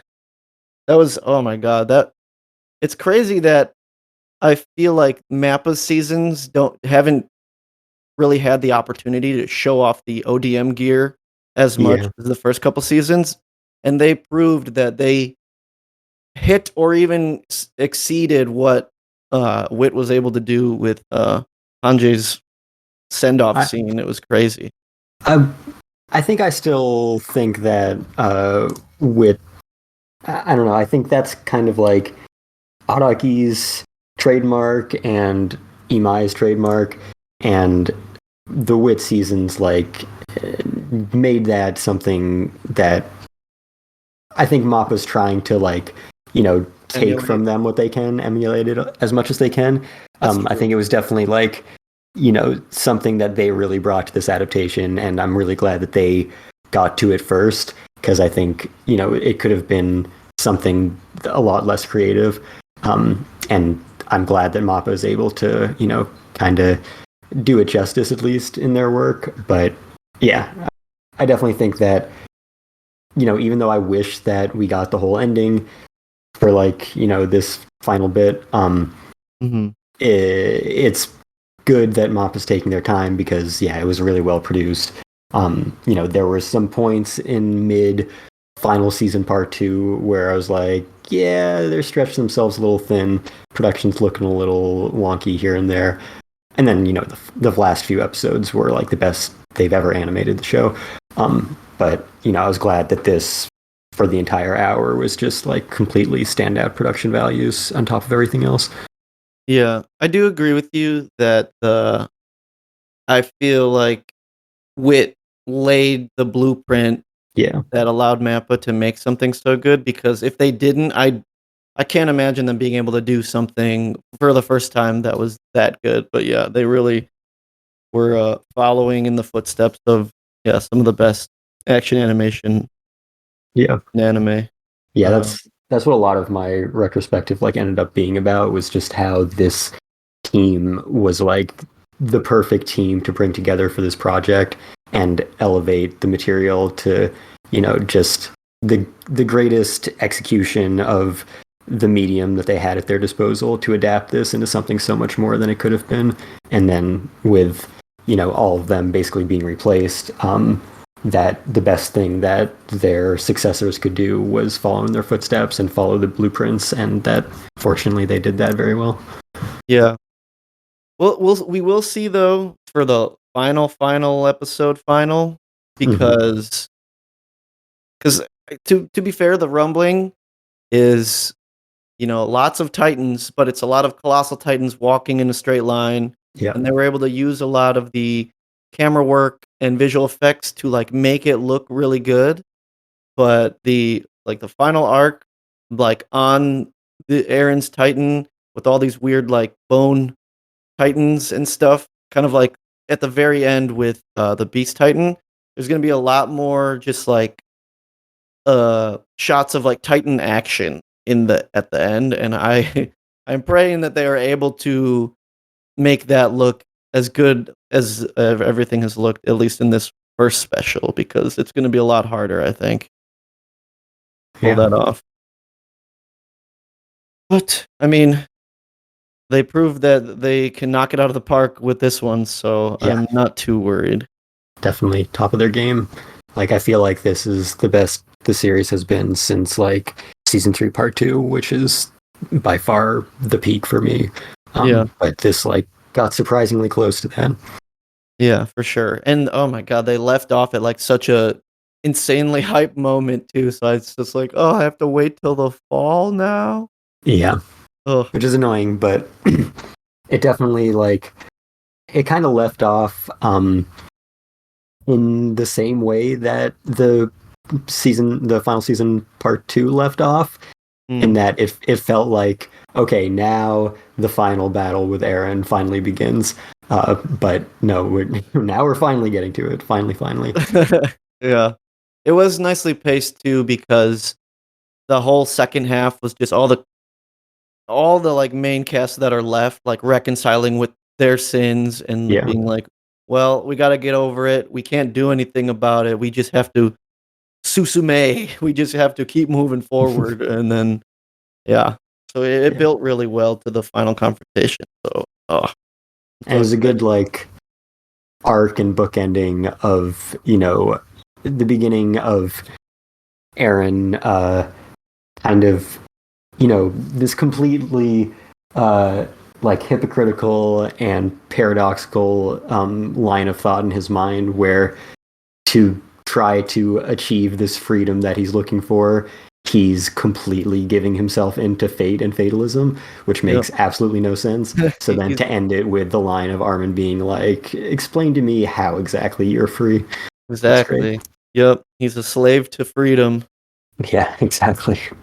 Yeah, I'm so excited. I have no doubt in my mind that when that episode airs, Crunchyroll will be down for like 24 hours and the internet will explode. Yeah. This will be much bigger than Kim Kardashian's ass. I guarantee it. That was one thing I did enjoy, the final season so far. And I think the previous, all of it so far, the actual like episodic seasons have been released on weekends. So I've been able to like pretty much watch every season or every episode of Attack on Titan as it drops on Crunchyroll since 10 years ago. So the fact that I had to like wait all day for this one, and that it's probably going to be that way with the final one, it's unfortunate. Yeah, I'm gonna have to. The second they announce the air date, I'm gonna have to make sure my day is open.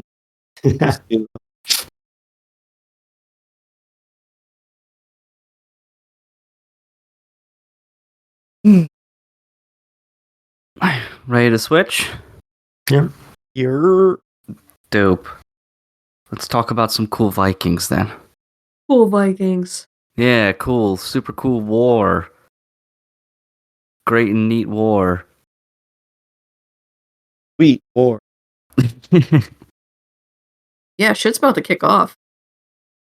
Yeah, I'm sure all the people that fell off because of the farming stuff. They're like seeing previews for this season. They're like, okay, I'll just skip all this farming stuff because we're back in Viking. Barely any farming stuff. They're just on a farm. It is literally like a farmland maybe saga. 7 minutes of them doing farming stuff. Hey, they were sweaty boys people. pushing trees over and Great, muscly. great farming content. Yeah. There was some hoeing. There was definitely some of that as well. True. I'd say you could do a supercut of a solid episode of farming. There's enough farming in there. There was an episode called "We Have to Get a Horse." We need a horse. Yeah. Yeah, that episode is mostly farming. Needed a horse. What else did you want them to call it? True. Yeah, what did you guys generally think of sort of the direction that we're going? Especially, I'm like politically, in a way, is what most intrigues me at this point. Like, kind of basically how Ketil is totally fucked. Oh, he's totally fucked. Yeah, absolutely fucked, and it's poor guy. It's not even his fault. Well, I mean, it's his fault in the fact that his sons are dumbasses. Well, okay, his youngest son is a dumbass, and the older son is just like an instigator of like chaos. So, Well, I meant even before that. Is it even before that? Because they were.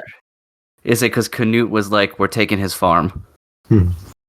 So it was even before his sons did stupid stuff, you know, whether they were framed or not. He was just fucked from the get-go as soon as Canute took over. He made himself very rich and decided that rather than fund a private army to protect his land, he was going to pay off the king, which just made it so that on the books he had a fuck ton of money. Hey, he's got some ruffians over there. Some real warriors, like 6 of them. At least 6. Yeah, At 6 least. dudes to fend off an entire army. Yeah, Snake versus the Yorms Viking. Who you got your money on? I don't know, man. Snake's pretty cool. Yeah, as I was watching the last episode, I guess maybe the last 2 episodes, it reminded me of kind of what we talked about, Kestrel, in terms of Thorfinn and Ketil trying to live as like pacifists in a world that respects and recognizes violence, and especially like masculinity through violence. Right. And it made me feel, even though he's like a huge also piece of shit, of Ketil's one son, I can't remember his name, the one that sucks. You're gonna have to be more specific. The one that isn't a psycho. The one that isn't a psycho. Olmar. Yeah, Omar. Because Omar kind of has the exact same problem. He just handles it in a different and, I guess, far more caustic manner. Like, he so desperately wants to be respected as a warrior, but he is a coward and can't handle it. And then when they got to the point where he killed a guy, it was, you know, a turning point for him. And it looks like the turn is not in the direction you would want it to go if you were Omar. Yeah. Like, he looks clearly emotionally damaged, and not the whole thing that people were telling him is, you know, you're gonna be a man now. It looks like he's shattered. Yeah, he's basically the opposite of Thorfinn, because Thorfinn is built to be that warrior and that killer, and he chooses pacifism, and Omar is built to be a pacifist, and he tries to choose violence, but then they have enough in common that they both end up traumatized from their actions, and so they kind of have that in common. And then Ketil is kind of the kind of in between, where he is just a smarter version of his son, where he's not built for violence either, but he's just better at actually being a pacifist and lying about it and making it seem like he's a badass. Yeah, he knows how to build up a reputation. Like his son, so that helps. Yeah, exactly. Yeah. Yeah, it is interesting how that whole family are like different windows into Thorfinn's life. Because like even the oldest son too is like, this is what would happen if Thorfinn like exacted his revenge and stayed on that path. Yeah. Kind of thing. Right. And we talked in the previous episode about how Ketil and Thor's have their similarities in ways. But yeah, it's a really cool thing about the series is that a lot of Viking media, you get the same kind of archetypes with a lot of the cast. With this one, like almost every single character is a completely different configuration of like morals and values and strengths and weaknesses and mental trauma. I gotta give a shouts out as well to Einar's voice actor. I feel like the whole season that man's been killing it. Delivery, but also the episode where Thorfinn had the dream where he didn't go to war and his dad was still alive. The way he sounded so different and not like a broken man in that dream sequence. I thought it was a different voice actor for a second. I was like, what's happening? So He sounded like a young man. Yeah, exactly.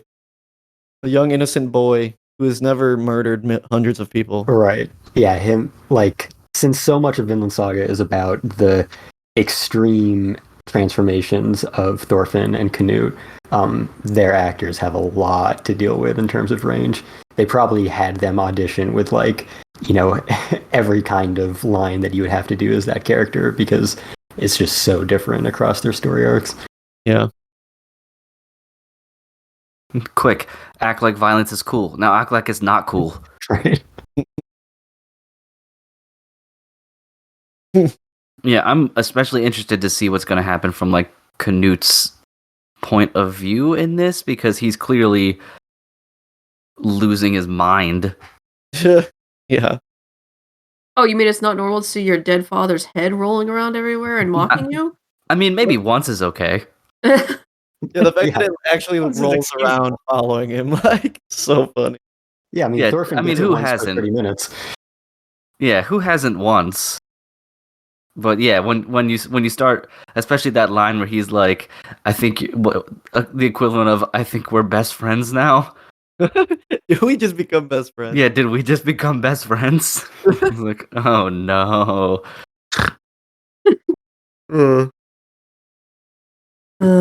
Yeah, they're like the Thorfinn Canute confrontation is going to be legendary. Looking forward to that. And his his uncle or whatever finally finding him as well. Oh yeah. Oh yeah, Leaf. He's like, Leaf.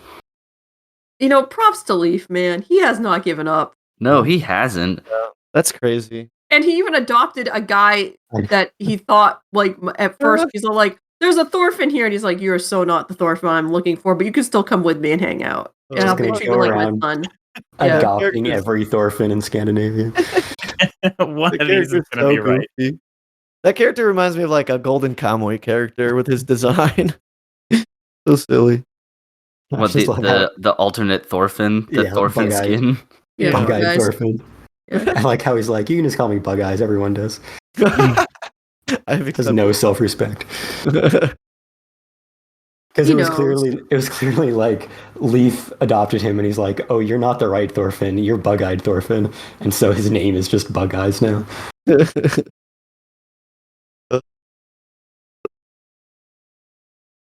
And this was just continuing right into this next season, right? Yep.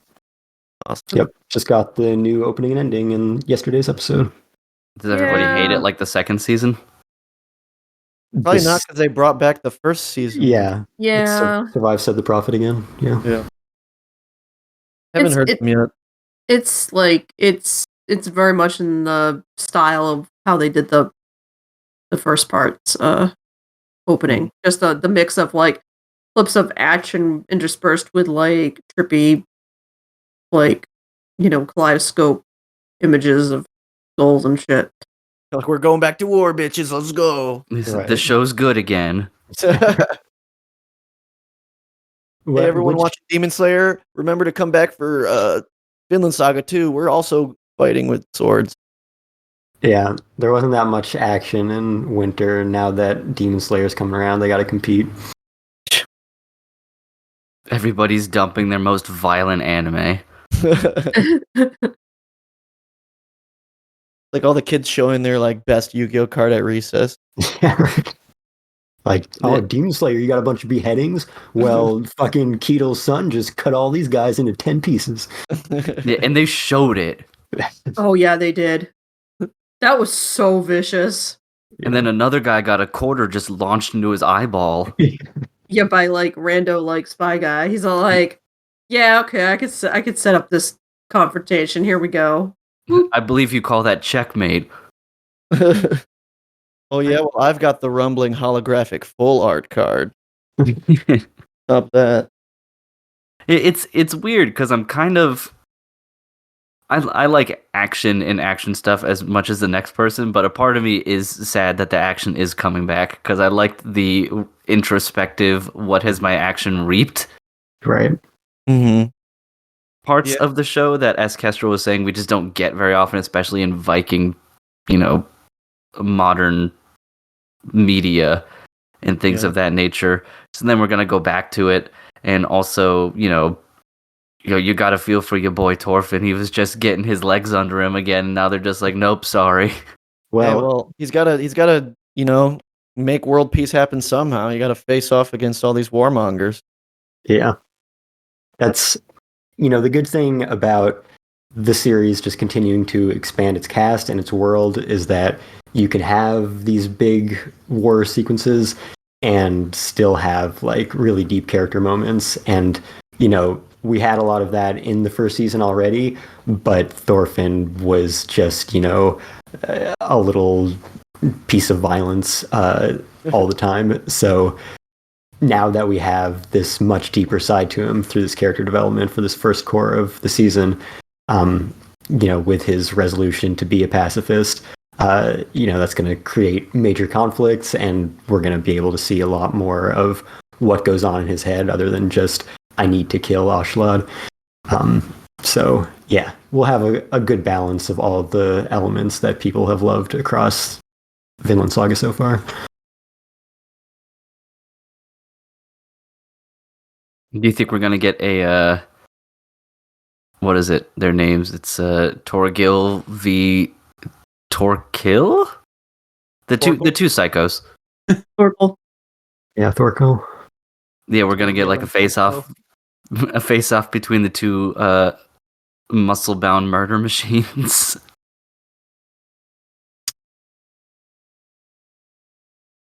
Watch them just do the Armstrong handshake moment. Right. Yep. Be great. I'm not, as someone who has read the manga, up to relatively, not the most recent volumes, but yeah, I'm not gonna say anything. I know where this is going. Yeah, I did not respond to that prompt either. So we're going back to farming then. We're not even way That's just down. what the show is now.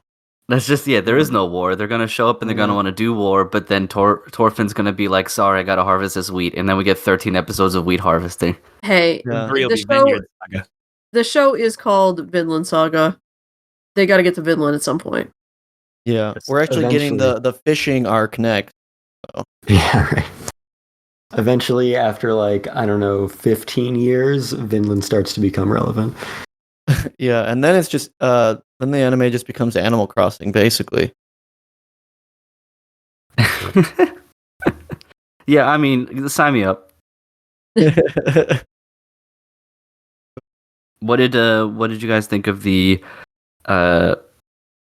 scene/episode of Thorfinn Goes to Hell? Oh, that was the best episode in Vinland Saga. Peak. Yeah. It does not get better than that. Yeah. I think the end of the prologue from season 1 is still my favorite episode, but that's definitely a close second. Definitely by far the best of this season so far. I still laugh because I still laugh about how joyous the animators were and all the zombies just beating the shit out of each other. Like up to that point in the season, I felt like the art and the animation and the cinematography wasn't impressing me as much as the Wit season did. The common theme since Mappa keeps picking up discarded Wit shows. Yeah. But yeah, that episode just went all out. It was gorgeous, and I feel like ever since then it's been looking pretty good. Yeah, I've got to agree that it was peak of the show. Just everything about it was incredible, from storytelling, and then the moment that zombies or demons, whatever you want to call them, like looked up at Thorfinn and they were crying because they were the people that he killed. I was like, oh my god. Yeah. I mean, So good. any scene with Escalade in it is gonna be fucking 10 out of 10. Yeah, it's like car out of nowhere. It was red. Yeah, literally both of Thorfinn's dads showed up. That was literally the buddy daddy, you know? oh the, my the god, buddy daddy showed up. It all comes Thor's and around. Ashlad were the buddy daddies all along. Maybe the Vinland is the buddy daddies we made along the way. Jesus Christ. I mean, Yeah, Ashalad coming back just long enough to reprise his role as like antagonistic father figure was perfect because it felt like he was trying to like guide Thorfinn to what the goal would be, but at the same time just being like an ass about it. Which was perfect because I was like, he's not gonna have a heart to heart. He's just gonna be like, you're pathetic, but this is what you need to do. And then everything leading up to that point and him climbing back up, I was just like, man, this is a seminal moment for Thorfinn, but also how horrifying. Yeah. Yeah, I mean, it's just go ahead. Go ahead. I was just gonna say it was just a brilliant 30-minute visual depiction of trauma, and it was amazing. Yeah. Good old fashioned tough love. well, the crazy part is when you realize that that's the recurring nightmare he's been having, that he keeps on waking up screaming from. exactly. And you're like, he's been living that every night. Yep. Mm-hmm. Yeah, it's every single night waking up screaming. I mean, it's a testament to his physical form that he could do that and still do all of the farming and not just break down from sheer like mental and physical exhaustion. Yeah. I mean, probably why he doesn't talk most of the episode. He Exactly. like blew out his vocal cords every night. well, yeah, that, and I think he's just so mentally exhausted and just so traumatized, and had, up to that point hadn't really figured out how to process any of it. So that's why he had just shut down so much. That was the only way he could cope and get through life. Yeah, you do know it's pretty bad when you just let that guy cut your ear off, essentially. Yep. Yeah. Oh man, Fox getting punched felt so good. Love that. Especially because it was Mike Tyson style. Yeah. Yeah, he's gonna have a lot of really tough choices coming up ahead, where his moral choices are going to come into a heavy direct conflict with the reality around him. So I'm very interested to see what's going to happen in that standpoint, because he's gonna want to be a pacifist, but I don't think it's gonna. It's like I don't think it's gonna play out that way. He may still live as a pacifist, but either decision he makes is going to have direct consequences on his life, either for him or those around him. Yeah, it's like Canute is the unstoppable force and Thorfinn is the unmovable wall, but it's like, so what happened in that situation? Yeah. Well, you're gonna have a situation like to bring it up again, but Thorfinn is gonna be living in a state where it's like Star Trek and the Prime Directive, where you're not supposed to interfere, but even with you not interfering, you're still interfering. Mm-hmm. You're just not directly influencing. So either you directly influence or you let it go and you indirectly influence. But either way, your presence in the situation and your ability to change it immediately has an effect, regardless of the choice that you make. And then it just turns into the lesser of two evils. Yeah. The whole series, it's many things, but at the center is Thorfinn's struggle one after another. So, this whole season so far has been his struggle to just find a reason to live and, overcome what he's faced so far. And now that he's finally gotten to that point and is finally comfortable with saying, this is what my life is going to be, then we have to immediately get a conflict that throws that out the window and forces him to, come face to face with how that doesn't really work in this world. And then as time goes on, he'll have more conflicts. Things from his past will crop up. He doesn't get away with everything. So yeah, it's just a great character arc over the course of this long, sprawling epic.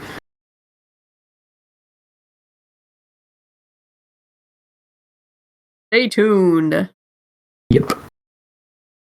Yeah, very much the most look forward to thing I got on my docket. I think even more so than the new Demon Slayer stuff and all that. Yeah. Even more so than Birdie Wing.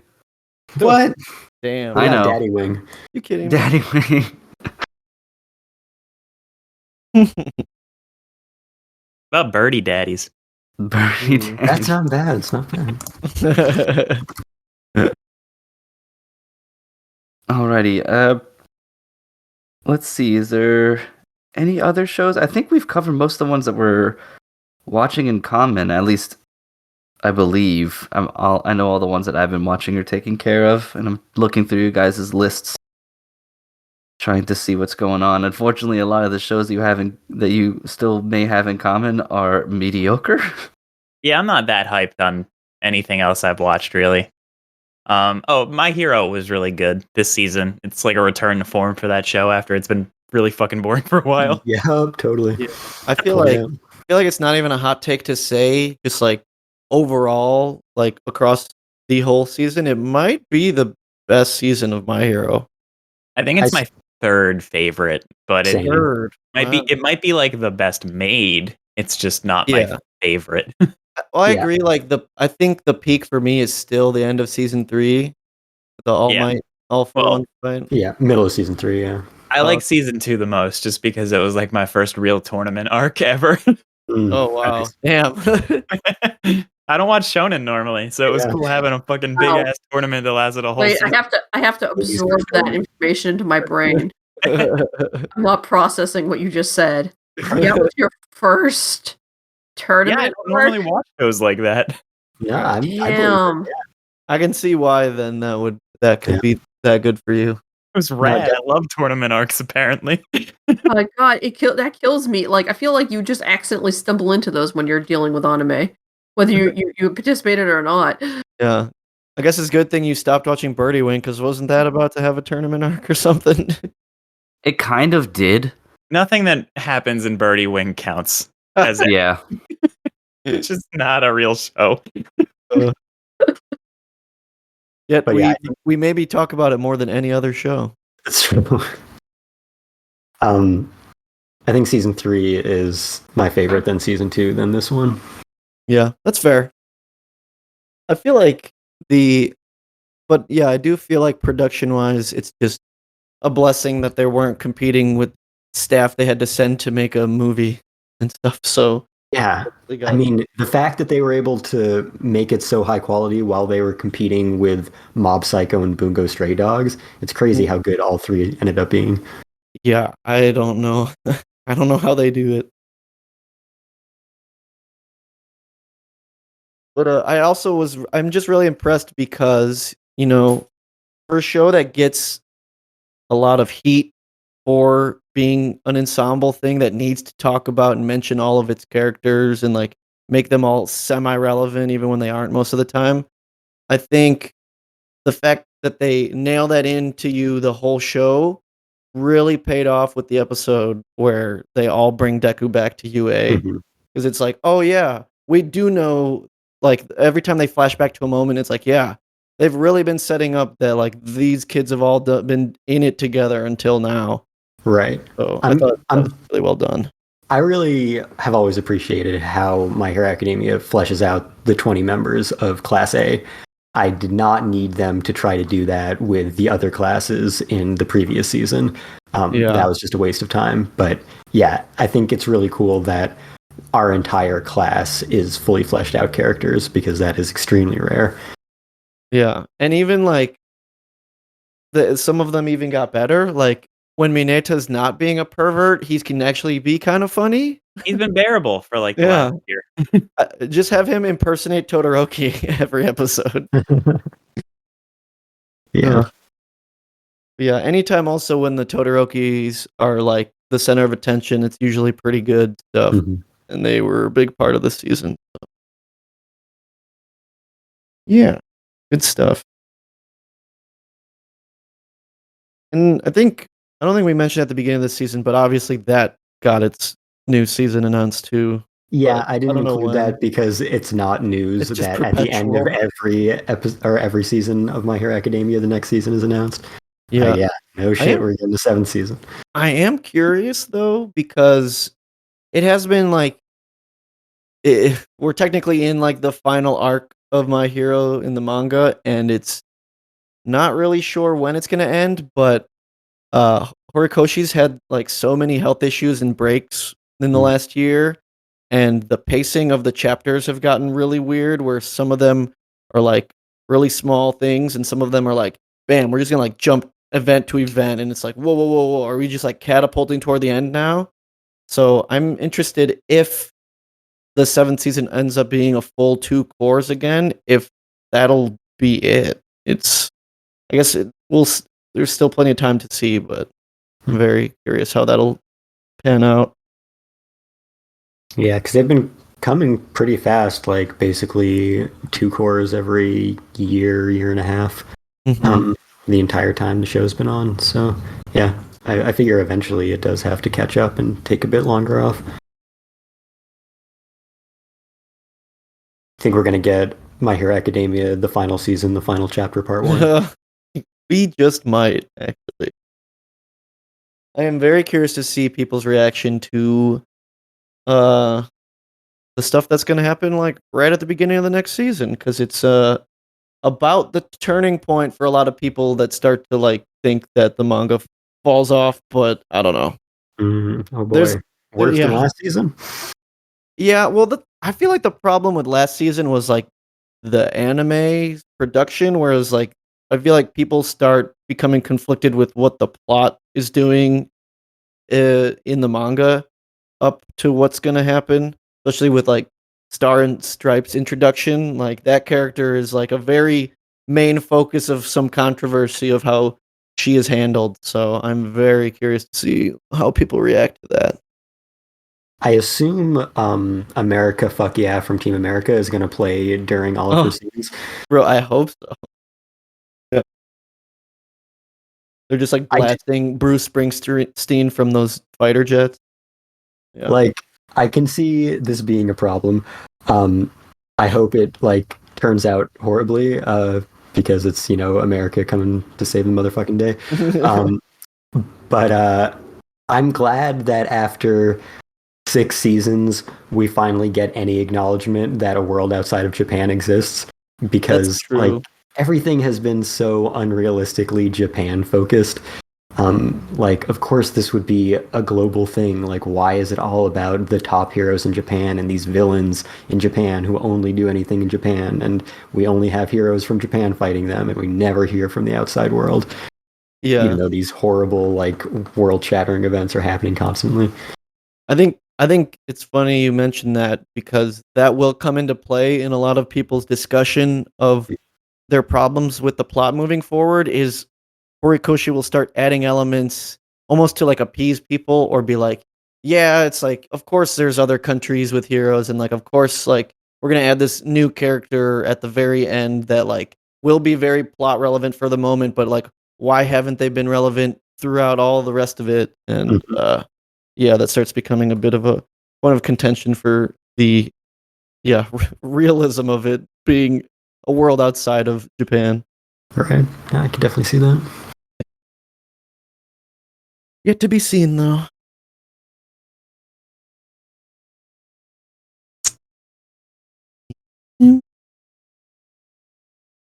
Okay. All right.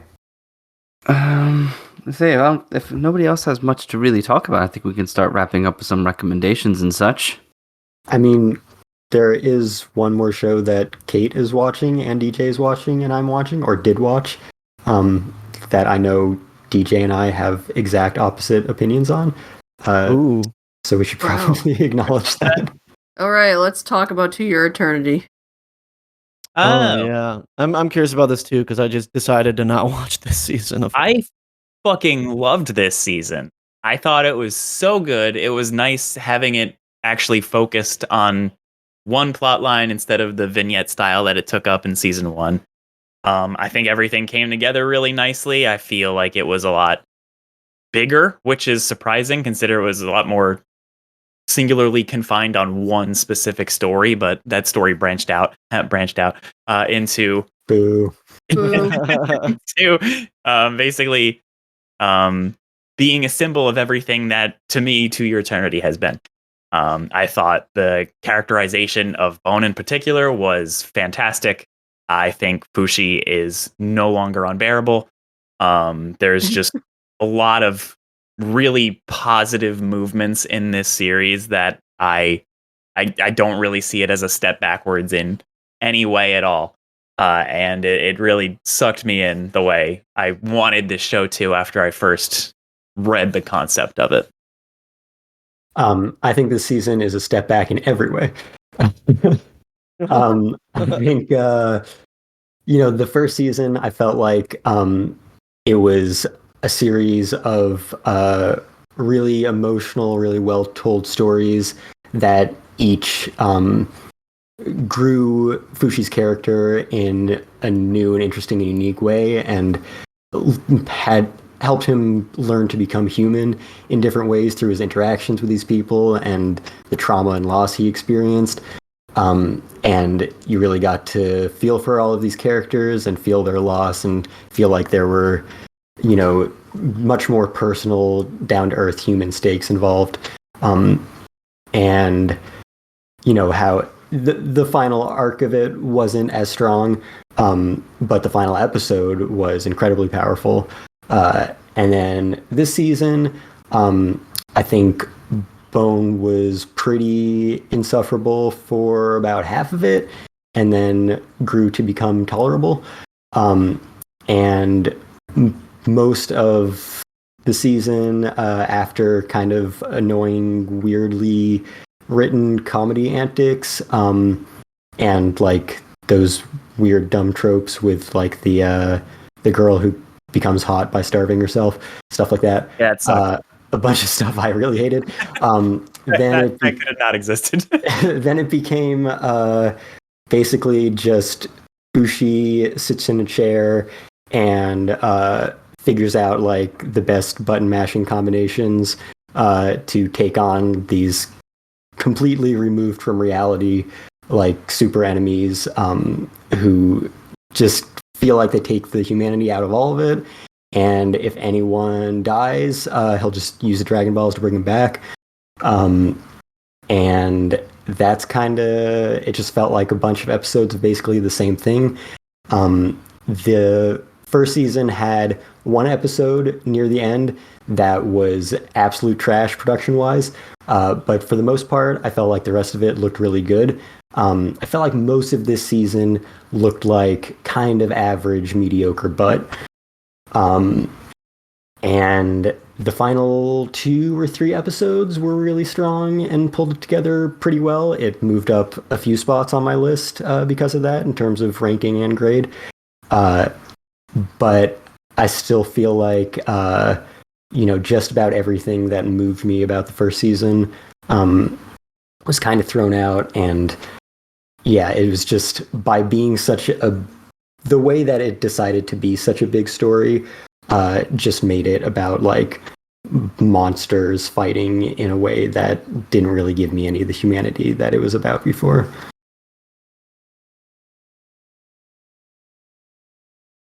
I mean, I guess I'm somewhere in the middle. But I figured you would be, yeah. Yeah.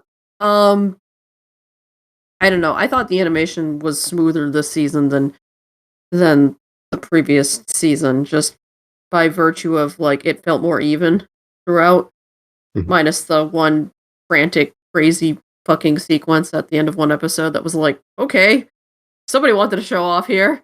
Yeah, yeah, that was super cool. I was like, that was random, and I wish more of that. But really rad 10 seconds. Yeah, it was dope. It didn't last, but it was dope. It's like because the first season Fushi was not really a character; he was a plot device.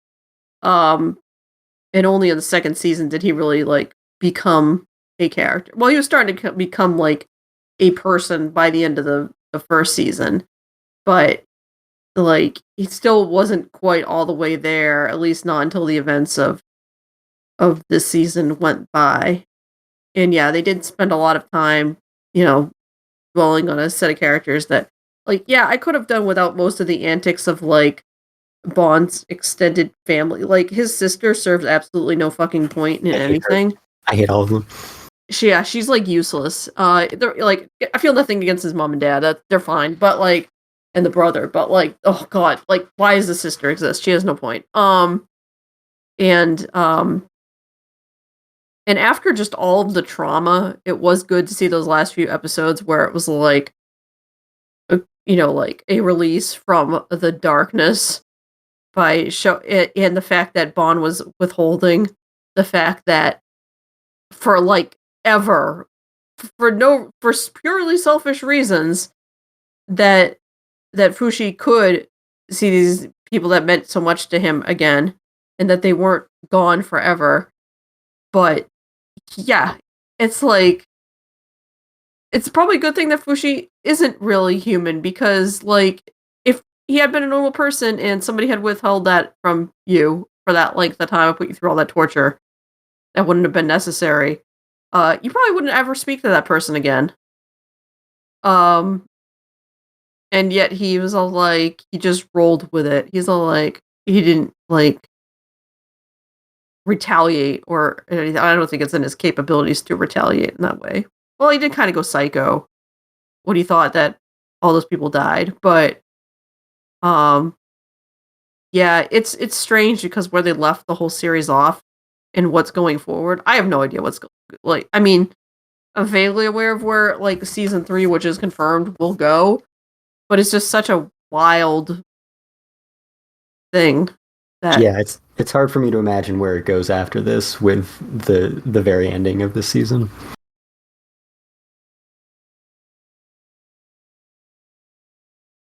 I don't know. Yeah, solid, mid.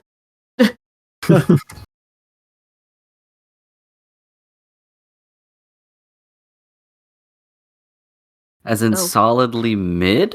Solidly mid, good. A B. I give it a B. Sure. That'll work.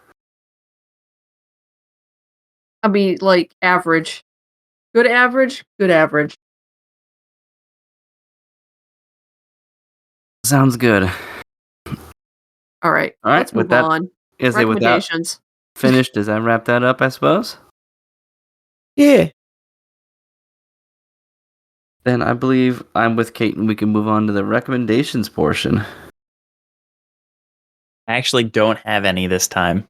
The first time I've just not had anything to recommend. Fantastic. Yeah. I'm also struggling right now. I don't know. All right, I'll save us. Okay, so I think I mentioned last time, Attack on Titan final season part 2 is out. Something I just got yesterday was my 4th individual Cowboy Bebop Blu-ray limited edition from effectively the same company, even though they're called something different now. So yeah, they keep putting those out, and I keep buying them. So if you don't own Cowboy Bebop yet, or you're insane like me and it's not unavailable yet, you can get the 25th anniversary release. It's got some new extras or something. I don't know. It's a nice box. Got some nice packaging and stuff. So that's what I got for physical releases. Also, if you didn't catch the Kaguya-sama movie in theaters, it is already on Crunchyroll, which is insanely fast turnaround considering it was released in Japanese theaters at the very end of last year. So definitely check that out, and if you're caught up on the series, obviously. And also, Suzume is coming to theaters next week or so. Yeah, next week. I got to see that last night, and I'll be seeing it again next week, and it is good if you like Shinkai movies. It is very Shinkai, and they always are, so yeah, check that out. All I need to hear. Yep. Oh, I think and the main thing that I could recommend really is, since I'm probably going to buy it, is get that Attack on Titan Humble Bundle for the $25 and then read it. That seems like a good deal. I'll also mention, as of this recording, it is the 100th anniversary of Warner Brothers, so go watch your favorite Warner Brothers movie. Cool. Or invest in them like me. Yeah, I should invest.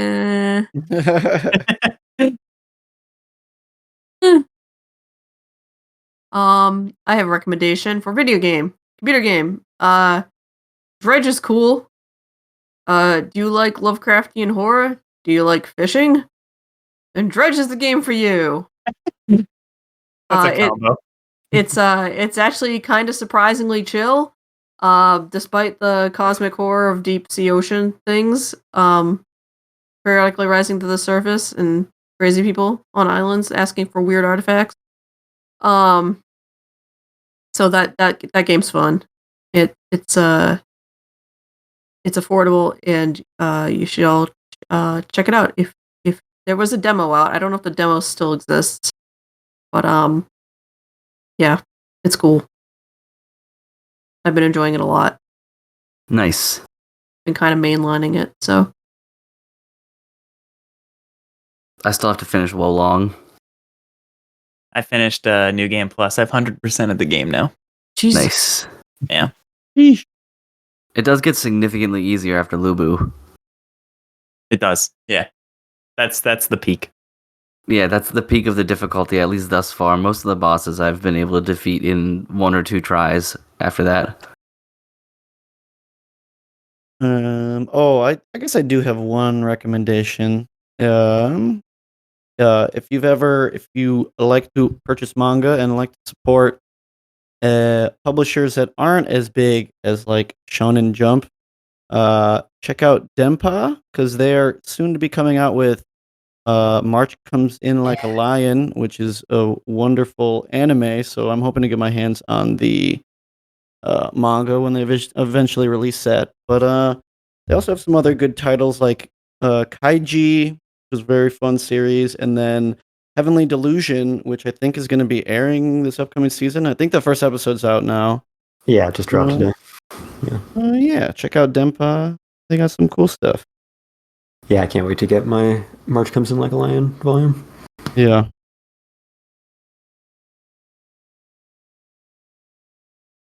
All right. Well, I believe everyone actually did get some recommendations out there. Yeah. Excellent. So, how about Castro, you let everyone know where you can find us?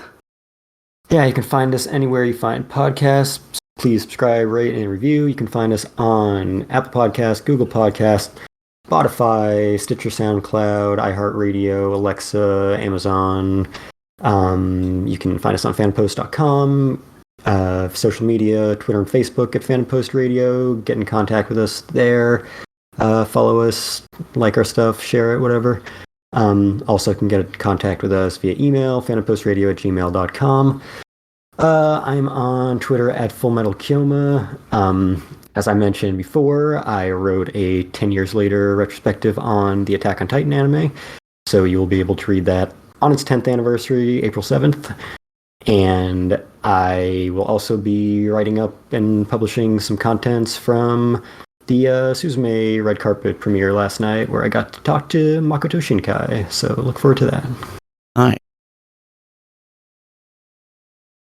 Well, Yeah, indeed. DJ, how about yourself? You can find me on Twitter at DJNoStyle. You can find my game at lessonsandlovegame.com.